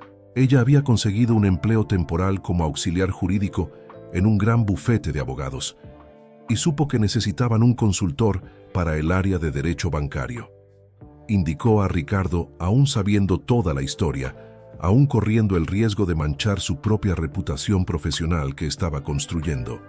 Cuando él se enteró de la indicación, la llamó incrédulo. «¿Por qué está haciendo esto por mí, Patricia? Usted sabe quién soy, lo que hice». Ella respondió con voz firme: «Sé quién era usted, pero también veo quién está intentando ser. Todo el mundo merece una segunda oportunidad. El señor Octavio me dio la mía. Solo estoy pasándola». Ricardo consiguió el empleo. No era contrato laboral fijo, era prestación de servicios, pero pagaba razonablemente bien y le permitía usar su experiencia de 20 años en el sector bancario de forma productiva. Él trabajaba analizando contratos, identificando cláusulas abusivas, ayudando al bufete a defender a clientes que habían sido perjudicados por instituciones financieras. La ironía no pasó desapercibida. Él, que había abusado de clientes durante años, ahora ayudaba a defender a víctimas de abusos. Era como si el universo hubiera orquestado una forma perfecta de redención. Cada contrato que analizaba, cada cláusula abusiva que identificaba, era una pequeña contribución para equilibrar la balanza de sus acciones pasadas. En ese tiempo, la Fundación Silvana Junqueira realizó su segundo proceso selectivo, ahora para 100 plazas. Aparecieron 1.800 candidatos, jóvenes de toda la provincia de Córdoba, de ciudades vecinas, de haciendas aisladas, de periferias urbanas, cada uno trayendo una historia única de dificultad, sueño, determinación. Octavio participó en todas las entrevistas, exhausto pero realizado. Conoció a una joven que se despertaba a las 4 de la mañana para estudiar antes de trabajar en una plantación de café. Un joven que estudiaba a la luz de las velas porque su casa no tenía energía eléctrica. Una joven trans expulsada de casa por su familia, pero determinada a estudiar medicina. Cada historia partía y reconstruía su corazón. La ceremonia de entrega de las becas se realizó en el gimnasio municipal, porque ningún otro lugar podía albergar a tanta gente. 100 familias, prensa, autoridades, empresarios donantes, todos reunidos para celebrar la educación, la oportunidad, el futuro. Octavio hizo un discurso corto pero emotivo. Cuando yo era joven, mi padre me enseñó que un hombre se mide por lo que hace con los recursos que tiene, no por cuánto acumula. Durante 50 años junté dinero, construí patrimonio, trabajé sin parar. Pero solo en los últimos 2 años descubrí para qué sirve la verdadera riqueza. Sirve para abrir puertas que estaban cerradas. Sirve para dar una oportunidad a quien la merece, pero no la tiene. Sirve para crear un futuro mejor. La platea entera se levantó en aplausos que duraron 5 minutos. Octavio lloró allí, frente a todos, sin vergüenza de las lágrimas. Lloró por la esposa que no estaba allí para ver aquello. Lloró por los padres que le habían enseñado valores que solo ahora comprendía completamente. Lloró de gratitud por haber tenido la capacidad de marcar la diferencia. Entre los 100 becarios seleccionados estaba Marcelo, el hijo de la recolectora de materiales reciclables. Él sería el primero de la promoción. Había sacado notas perfectas en el primer año. Había conseguido una pasantía remunerada en una oficina de ingeniería y ahora ayudaba financieramente a su madre, que tanto se había sacrificado por él.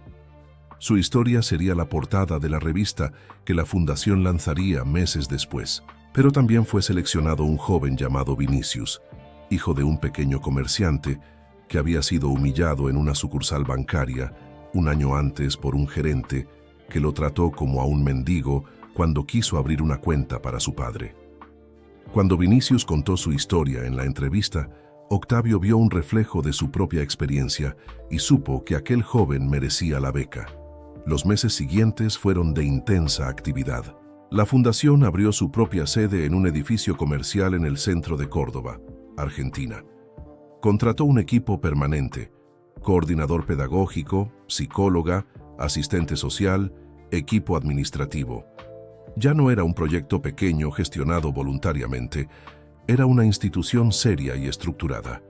Patricia fue promovida a directora ejecutiva de la fundación, abandonando su trabajo en el bufete de abogados. Ganaba un salario justo, tenía un equipo competente y dedicaba cada minuto a garantizar que aquellos 100 jóvenes y los que vendrían después tuvieran todo el apoyo necesario para no solo ingresar a la universidad, sino también para graduarse y construir carreras sólidas. Ella implementó un programa de acompañamiento psicológico obligatorio, porque entendía que los jóvenes de bajos recursos enfrentaban desafíos emocionales enormes al ingresar a universidades donde la mayoría provenía de familias ricas.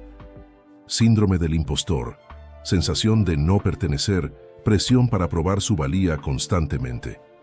Todo eso necesitaba ser trabajado. Ricardo, Aún prestando servicios para el bufete de abogados, comenzó a dar charlas voluntarias en la fundación. Hablaba sobre educación financiera, sobre cómo gestionar el poco dinero que los becarios recibirían como ayuda, sobre las trampas de las tarjetas de crédito, sobre la importancia de ahorrar. Muchos becarios se extrañaron al principio al descubrir quién era él, pero Patricia los orientó. Él se equivocó mucho en el pasado, explicó ella en una reunión, pero está intentando enmendarlo, y parte de dar una segunda oportunidad es permitir que las personas cambien y contribuyan con cosas buenas. Ricardo nunca mencionaba el incidente con Octavio en las charlas, pero todos lo sabían, y verlo allí, humilde, compartiendo conocimiento, enseñando en lugar de humillar, era una poderosa lección sobre la redención. Octavio, siguiendo rigurosamente las indicaciones médicas, redujo drásticamente su rutina de trabajo. Pasó la gestión de la Hacienda Santa Rita a un sobrino de confianza y mantuvo solo la supervisión general. Dedicaba tiempo a actividades que realmente le gustaban: andar a caballo por los pastos, pescar en el estanque, leer en el porche, recibir visitas de los becarios de la fundación. Muchos venían a la hacienda los fines de semana solo para conversar. Octavio se había convertido en una figura paterna para jóvenes que muchas veces no tenían referencias masculinas positivas en casa. Él escuchaba problemas, daba consejos basados en décadas de experiencia, contaba historias de su propia vida que enseñaban sin sermones. Un sábado, mientras pescaba con 3 becarios, uno de ellos preguntó: «Señor Octavio, ¿usted se arrepiente de haber confrontado a aquel gerente del banco? ¿No habría sido más fácil simplemente cambiar de banco y olvidar el asunto?» Octavio pensó largamente antes de responder, observando la boya flotando en el agua tranquila del estanque. «La injusticia ignorada es injusticia permitida», dijo finalmente.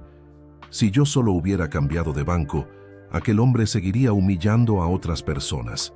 La institución seguiría permitiendo aquel comportamiento. Nada cambiaría. A veces hacer lo correcto no es hacerlo fácil, es hacer lo necesario, incluso cuando duele». Los jóvenes absorbieron aquella lección en silencio.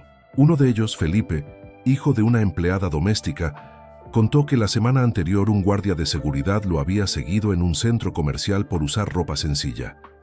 «Me dio tanta rabia, pero no dije nada. Ahora me arrepiento». Octavio puso la mano en el hombro del joven. «No se culpe por no haber confrontado en el momento. El miedo es una reacción natural, especialmente cuando estamos solos. Pero cuando tenga apoyo, cuando tenga recursos, cuando tenga voz, no deje que esas cosas pasen en silencio. Documente, reclame, busque sus derechos. El cambio comienza cuando las personas comunes deciden no aceptar más ser tratadas como menos que humanas». 2 años completos desde aquel día fatídico en el banco. La ciudad de Córdoba, Argentina, vivía una efervescencia de progreso que parecía haber sido catalizada por la historia del hacendado y el gerente.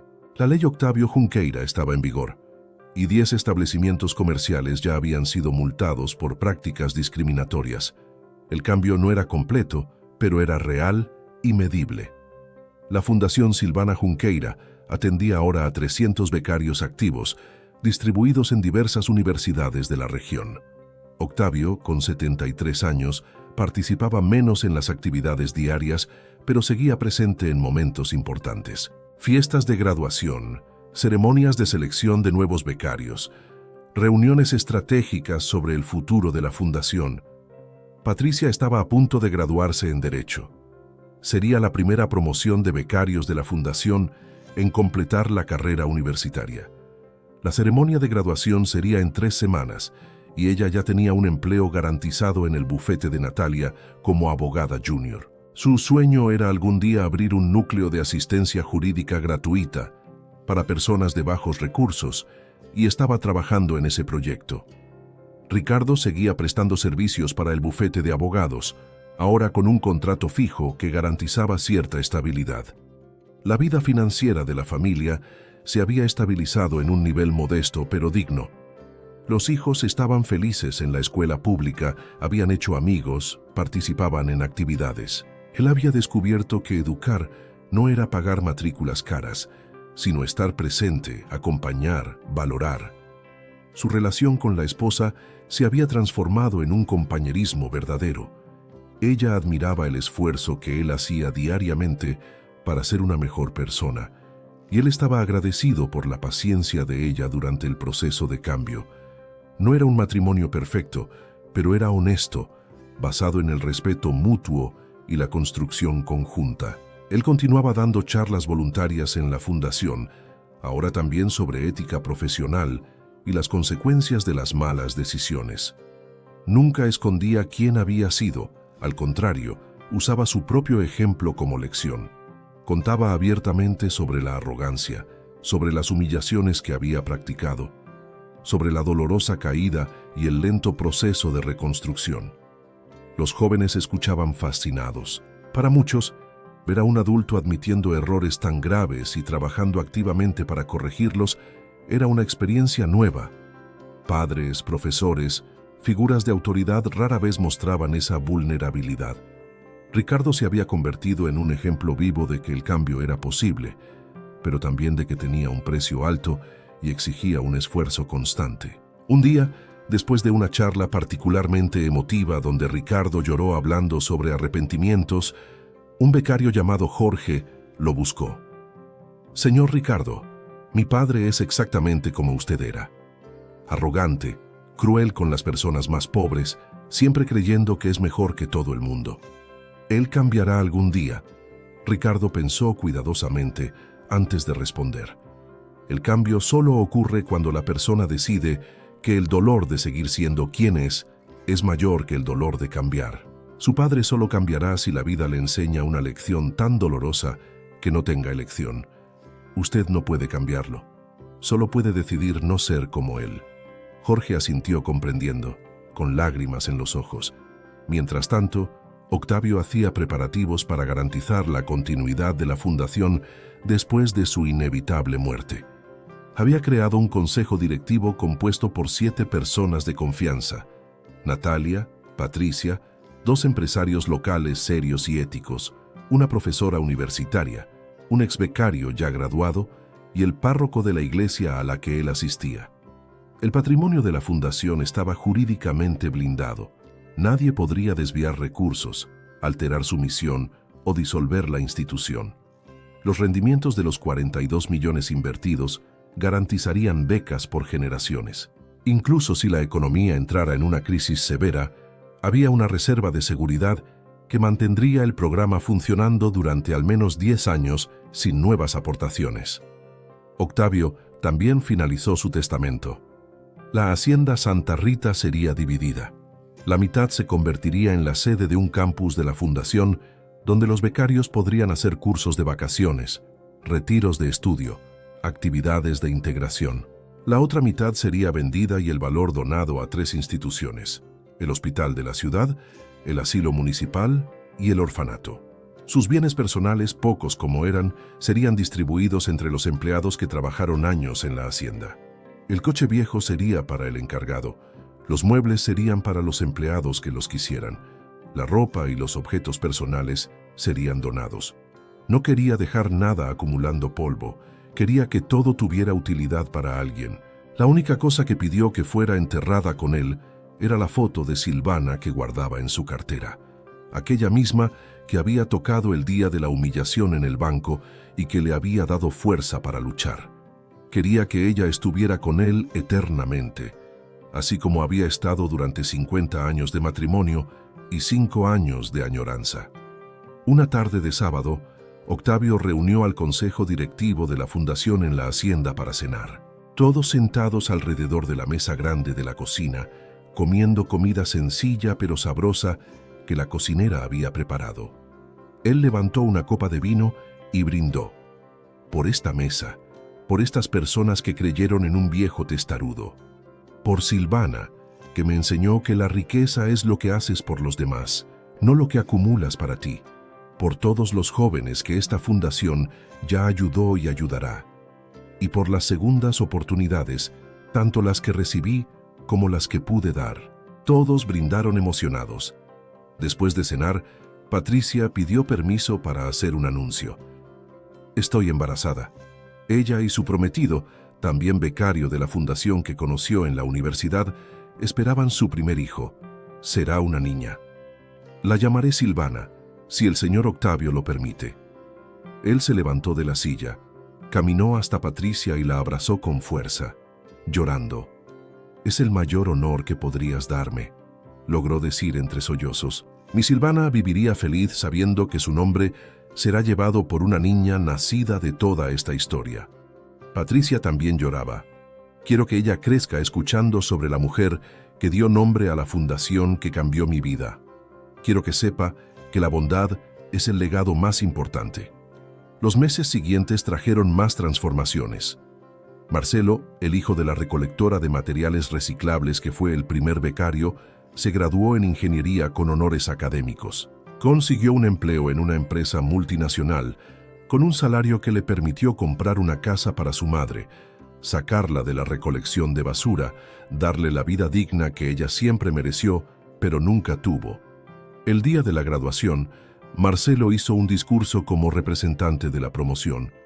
Habló sobre su madre que se despertaba a las 4 de la mañana para recoger materiales reciclables en las calles, sobre la vergüenza que sintió durante la infancia, de tener una madre recolectora mientras sus compañeros tenían madres profesoras, médicas, abogadas, sobre el cambio de perspectiva al entender que el trabajo de su madre era tan digno como cualquier otro.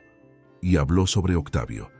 Este hombre que está sentado allí en la primera fila no solo me dio dinero para estudiar, me dio dignidad, me dio esperanza, me dio la prueba de que la bondad existe en el mundo. Y me enseñó la lección más grande de todas, que nuestro origen no determina nuestro destino. La audiencia entera estaba llorando, incluido Octavio. La madre de Marcelo, doña Concepción, fue llamada al escenario. Ella subió torpemente, avergonzada por tanta atención, pero con el corazón desbordante de orgullo. Sostuvo el diploma de su hijo como si fuera el tesoro más precioso del universo, porque era exactamente eso. Representaba generaciones de pobreza siendo rotas. Representaba un futuro diferente para los nietos que aún vendrían. «Este logro de mi hijo también es mío», dijo ella con voz embargada.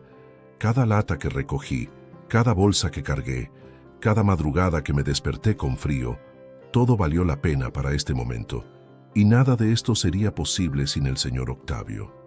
Ella bajó del escenario, caminó hasta donde él estaba sentado y le besó la mano en un gesto de profunda gratitud.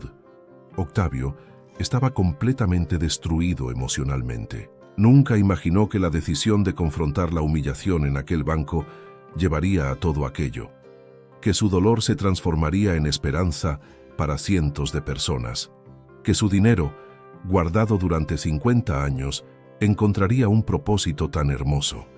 Silvana siempre había dicho que Dios usa caminos tortuosos para llegar a lugares correctos.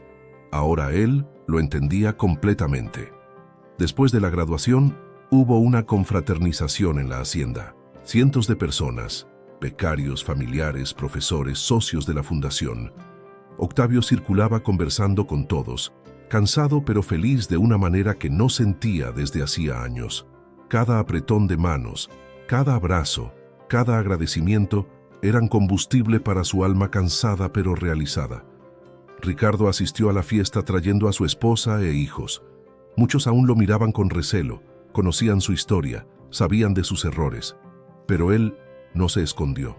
Saludó a todos educadamente, felicitó a los graduados, conversó con los padres. Cuando se cruzó con Octavio cerca de la mesa de dulces, los dos hombres se miraron largamente. «Gracias por haber venido», dijo Octavio sinceramente. «Sé que no es fácil estar aquí». Ricardo movió la cabeza. «Es precisamente por no ser fácil que necesito estar. Huir de la incomodidad sería volver a ser quien era». Octavio le apretó el hombro. «Vas por el camino correcto», continúa. Aquella noche, cuando todos ya se habían ido y la hacienda había vuelto al silencio habitual, Octavio se sentó en el porche bajo el cielo estrellado. Pensó en todo lo que había sucedido en los últimos 2 años, en cómo la humillación pública se había convertido en fuerza para el cambio, en cómo el dolor se había convertido en propósito, en cómo un viejo hacendado testarudo y un gerente arrogante habían transformado completamente sus vidas por un único día terrible. Pensó en su esposa. Conversó con ella como hacía todas las noches. Le contó sobre la graduación, sobre Marcelo, sobre doña Concepción besando su mano. Estarías tan orgullosa, Silvana, tan orgullosa. Sintió la presencia de ella allí, en el viento suave que mecía la hamaca, en el perfume de las flores del jardín que ella había plantado, en la paz que llenaba su corazón. Y por primera vez desde que ella partió, Octavio sintió que todo estaba bien, que había honrado la memoria de ella de la mejor manera posible, que cuando llegara su hora podría encontrarla sin vergüenza, sin arrepentimientos, sabiendo que había marcado una diferencia real en el mundo. Esa certeza valía más que cualquier cantidad de dinero, cualquier reconocimiento, cualquier cosa material. El viento de la noche soplaba fresco, trayendo el olor a tierra mojada de la lluvia que comenzaba a caer suavemente. Octavio cerró los ojos, se cubrió las piernas con una manta y se durmió allí mismo en la hamaca, sonriendo en profunda paz. 5 años habían pasado desde aquel jueves que cambió todo. La Fundación Silvana Junqueira estaba cumpliendo sus 5 años de existencia con números impresionantes. 700 becarios activos, 120 ya graduados y trabajando en sus áreas, una tasa de finalización de estudios superiores superior al 90%, muy por encima de la media nacional. Octavio tenía 76 años, su salud era más frágil, caminaba con bastón, se cansaba fácilmente, pero su mente seguía aguda y su corazón aún desbordaba ganas de marcar la diferencia. Seguía viviendo en la misma casa sencilla en la hacienda Santa Rita, ahora acompañado por una enfermera durante el día y el encargado por la noche. Patricia tenía una hija de 3 años llamada Silvana, una niña alegre de rizos oscuros y sonrisa amplia que iluminaba cualquier ambiente. Octavio era el abuelo de corazón de aquella niña que lo llamaba abuelo Taviño y se subía a su regazo cada vez que visitaba la hacienda. La pequeña Silvana no sabía aún, pero llevaba el nombre de una mujer extraordinaria cuyo legado seguía vivo. La propia Patricia, ahora con 28 años, era abogada graduada trabajando en el bufete de Natalia y coordinando el núcleo de asistencia jurídica gratuita que finalmente había logrado abrir. Atendía gratuitamente a personas de bajos recursos en casos laborales, de familia y de consumidor. Ya había ayudado a más de 200 familias a conseguir derechos que ni sabían que poseían. Ricardo Farías tenía 47 años, el cabello completamente gris, arrugas marcando un rostro que antes era demasiado liso por el botox. Seguía trabajando como consultor jurídico, ahora en régimen de autónomo para 3 bufetes diferentes. Ganaba razonablemente bien, nada comparable a los tiempos de gerente, pero suficiente para una vida cómoda. Él y su esposa habían reconstruido su relación sobre bases completamente nuevas. Sus hijos estaban en la adolescencia, estudiando en una escuela pública de calidad, involucrados en proyectos sociales. El mayor quería estudiar trabajo social para trabajar con comunidades necesitadas. Tenía orgullo del padre que había conocido en los últimos años, no del hombre arrogante que había sido antes. Ricardo continuaba dando charlas voluntarias en la fundación, ahora también visitando escuelas públicas hablando sobre las consecuencias de las decisiones equivocadas y la importancia de la empatía. Su historia se había convertido en un estudio de caso en universidades sobre cancelación, redención y segundas oportunidades. No todos creían que su cambio era genuino. Muchos pensaban que era solo una actuación, pero él seguía adelante. Cierta mañana de sábado, Octavio recibió una llamada inesperada. Era Augusto Moreira, el director regional del banco que lo había ayudado años atrás. No hablaban desde hacía tiempo, solo intercambiaban mensajes ocasionales. Octavio, necesito hablar con usted personalmente. ¿Puede recibir una visita hoy? Claro, Augusto. Venga a almorzar aquí. Augusto llegó al mediodía trayendo noticias. El banco estaba creando un programa de inclusión financiera inspirado en la historia de Octavio. Las sucursales serían entrenadas rigurosamente para no discriminar a los clientes por su apariencia. Habría un comité de ética analizando las quejas. Y lo más importante, el banco donaría 10 millones de pesos a la Fundación Silvana Junqueira como forma de reparación por lo ocurrido. Octavio se quedó en silencio procesando aquella información. 10 millones de pesos. Era una cantidad absurda, casi un cuarto del patrimonio actual de la fundación. Con aquello podrían duplicar el número de becas, expandirse a otras provincias, crear programas de posgrado. Las posibilidades eran infinitas, pero algo lo incomodaba. Esto es dinero de sangre, Augusto. Es el banco intentando comprar perdón, limpiar su conciencia. Augusto movió la cabeza. Es el banco intentando corregir un error grave y crear un cambio sistémico. Sé que no borra lo que le pasó a usted, pero puede transformar el futuro de miles de jóvenes. Octavio pensó por largo tiempo, mirando por la ventana los pastos que conocía de memoria. Voy a aceptar la donación, decidió finalmente, pero con una condición.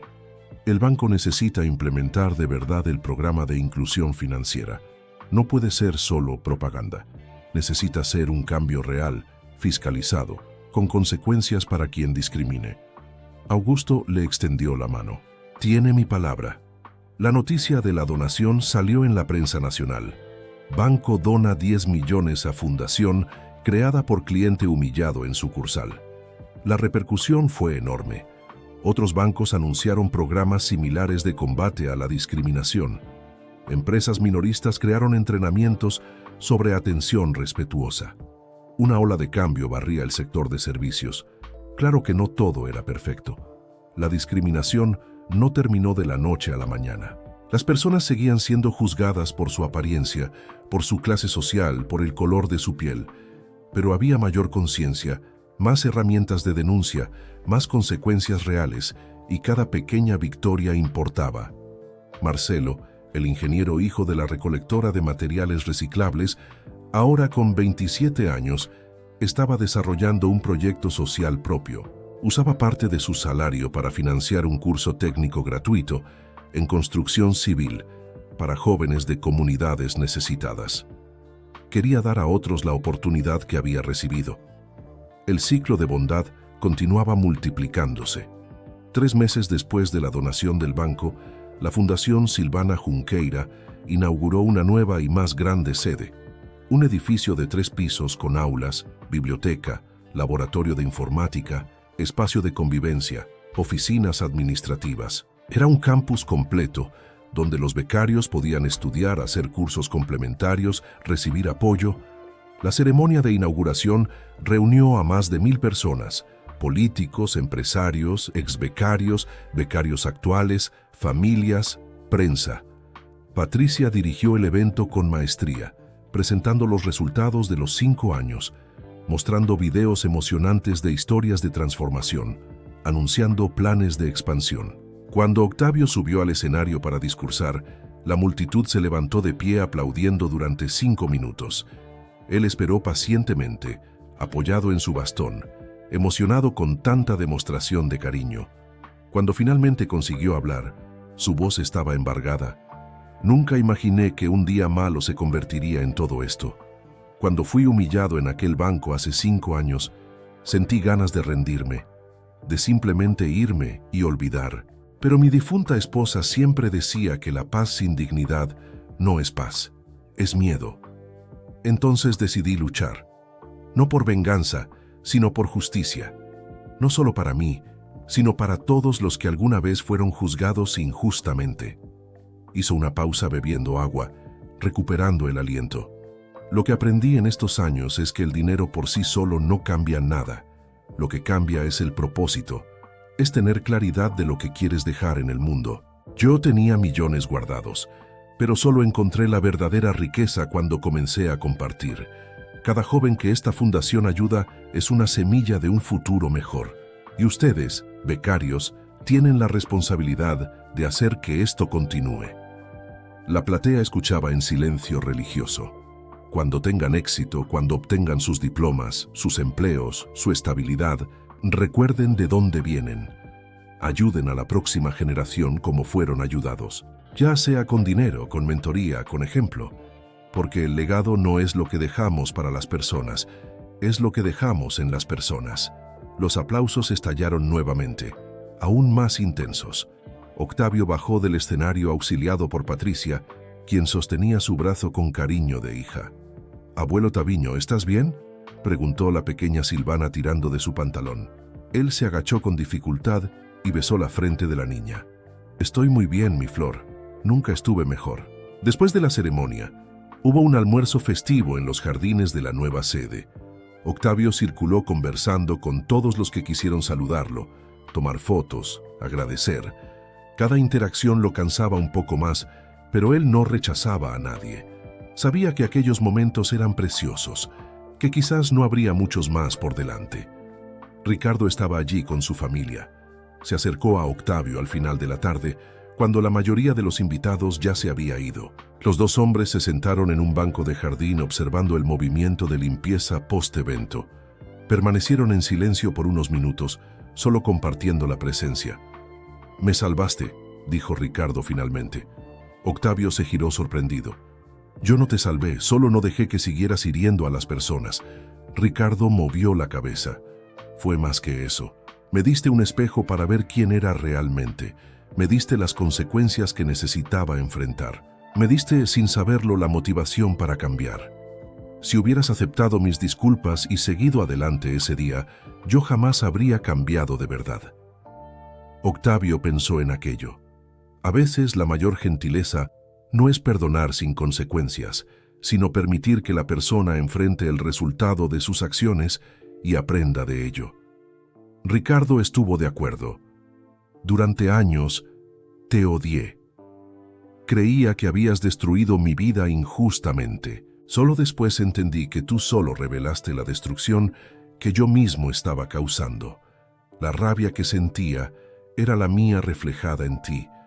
Conversaron por una hora más sobre cambio, redención, perdón, sobre cómo sus dos vidas estaban entrelazadas de una forma que ninguno de los dos había planeado, sobre los legados que estaban construyendo, cada uno a su manera. Cuando Ricardo se levantó para irse, extendió la mano. Octavio la estrechó firmemente, luego lo atrajo para un abrazo fuerte. «Sé feliz, Ricardo. De verdad, deja de castigarte. Tú cambiaste. Sigue siendo esa nueva versión de ti. El hombre que salió de aquel edificio hace 5 años ya no existe». Ricardo tenía lágrimas en los ojos. «Gracias por todo, incluso por las partes difíciles, quizás especialmente por ellas». Los meses siguientes trajeron una rutina tranquila. Octavio redujo aún más su participación en las actividades de la fundación, confiando la gestión completamente a Patricia y al consejo directivo. Pasaba los días en la hacienda leyendo, recibiendo visitas, dando pequeños paseos por el jardín. Su salud estaba estable pero frágil. Una noche de otoño, sentado en el porche bajo el cielo estrellado, Octavio sintió una paz absoluta.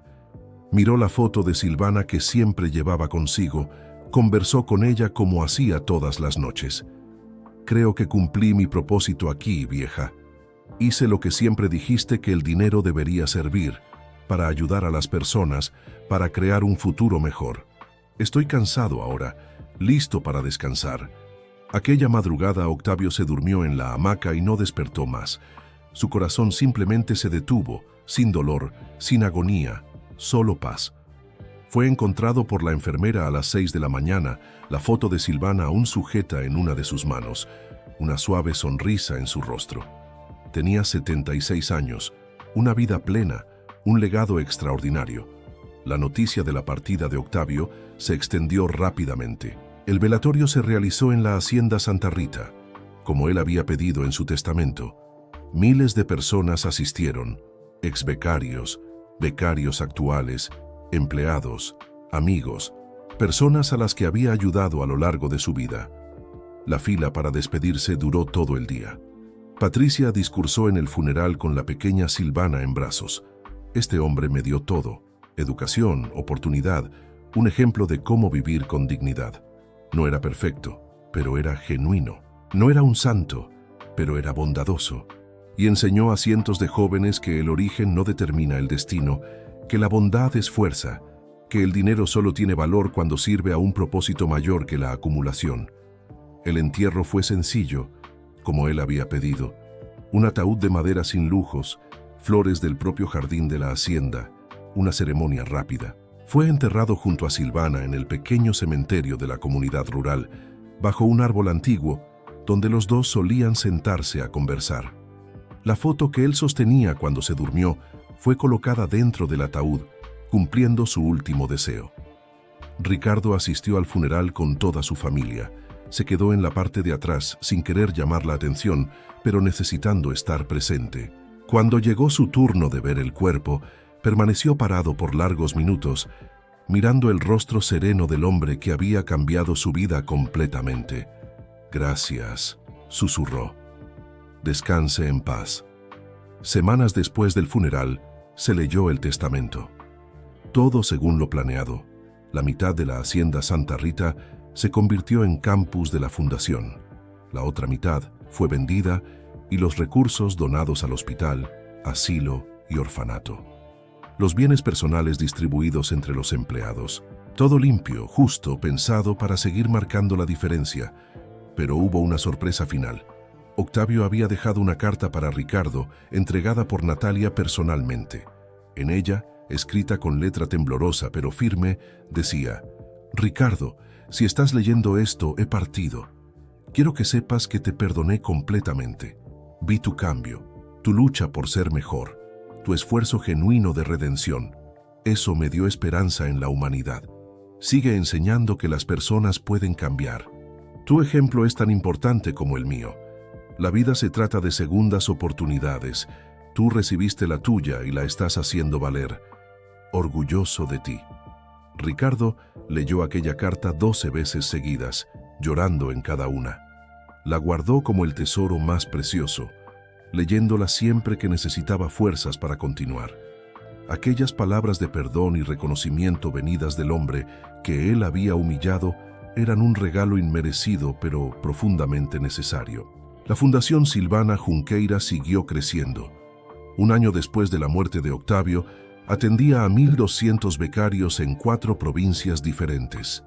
5 años después, eran 5.000 becarios repartidos por todo el país. 10 años después, 20.000. El legado se multiplicaba exponencialmente, tocando vidas que jamás conocerían la historia original del hacendado y el gerente. Patricia dirigió la fundación durante 20 años antes de pasar el relevo a otro exbecario. La pequeña Silvana creció escuchando historias sobre el hombre que le dio su nombre y sobre la mujer que inspiró todo. Se graduó en educación y volvió a trabajar en la fundación, continuando el ciclo. Ricardo trabajó como consultor hasta los 65 años, cuando finalmente se jubiló. Siguió dando charlas voluntarias hasta los 70. Sus hijos se convirtieron en asistente social y psicólogo, ambos trabajando con comunidades necesitadas. El legado de cambio había pasado a la próxima generación. Marcelo se convirtió en un ingeniero renombrado, pero nunca olvidó sus orígenes. Creó una empresa de construcción civil que empleaba prioritariamente a jóvenes de comunidades necesitadas, ofreciendo capacitación y oportunidad. Su madre, doña Concepción, vivió para ver a sus nietos graduados en la universidad, un sueño que parecía imposible décadas atrás. Hoy, casi 30 años después de aquel día en el banco, la historia del hacendado humillado que tenía millones sigue siendo contada. Se convirtió en leyenda urbana, estudio de caso, ejemplo en charlas sobre ética. Algunos detalles fueron exagerados con el tiempo, otros olvidados, pero la esencia permaneció. Es una historia sobre dignidad, sobre no juzgar las apariencias, sobre la bondad siendo más fuerte que la maldad, sobre legados que sobreviven a sus creadores, sobre segundas oportunidades y redención posible, sobre elegir marcar la diferencia cuando sería más fácil simplemente seguir adelante. La sede de la Fundación Silvana Junqueira, ahora un edificio de 8 pisos que atiende a jóvenes de toda Argentina, tiene una placa de bronce en la entrada. En ella está escrita la última frase que Octavio dijo públicamente: «El legado no es lo que dejamos para las personas, es lo que dejamos en las personas». Y en las aulas de aquel edificio, todos los días, cientos de jóvenes estudian, sueñan, construyen futuros que antes parecían imposibles, cada uno llevando un pedazo de la historia de un hacendado de botas sucias y sombrero de paja que demostró que el valor de una persona no se mide por la apariencia, sino por el carácter, y de un gerente arrogante que aprendió, de la forma más dolorosa, que la crueldad tiene un precio y la redención es posible cuando la voluntad de cambiar es genuina. Esta historia tocó su corazón. A veces necesitamos un espejo doloroso para ver quiénes somos realmente y una segunda oportunidad para convertirnos en quienes podemos ser. El hacendado Octavio nos enseñó que la dignidad no tiene precio y que la verdadera riqueza está en transformar vidas. Si esta narrativa lo conmovió, si alguna vez juzgó a alguien por la apariencia o fue juzgado injustamente, comparta esta historia. Suscríbase a nuestro canal para recibir nuevas historias todos los días que nos hacen reflexionar sobre la bondad, la justicia y el poder de marcar la diferencia. Deje su like si esta historia lo inspiró y cuéntenos aquí en los comentarios. ¿De qué ciudad nos está acompañando? Vamos a difundir este mensaje de dignidad y transformación juntos, porque cada persona que escucha esta historia puede convertirse en un agente de cambio en el mundo.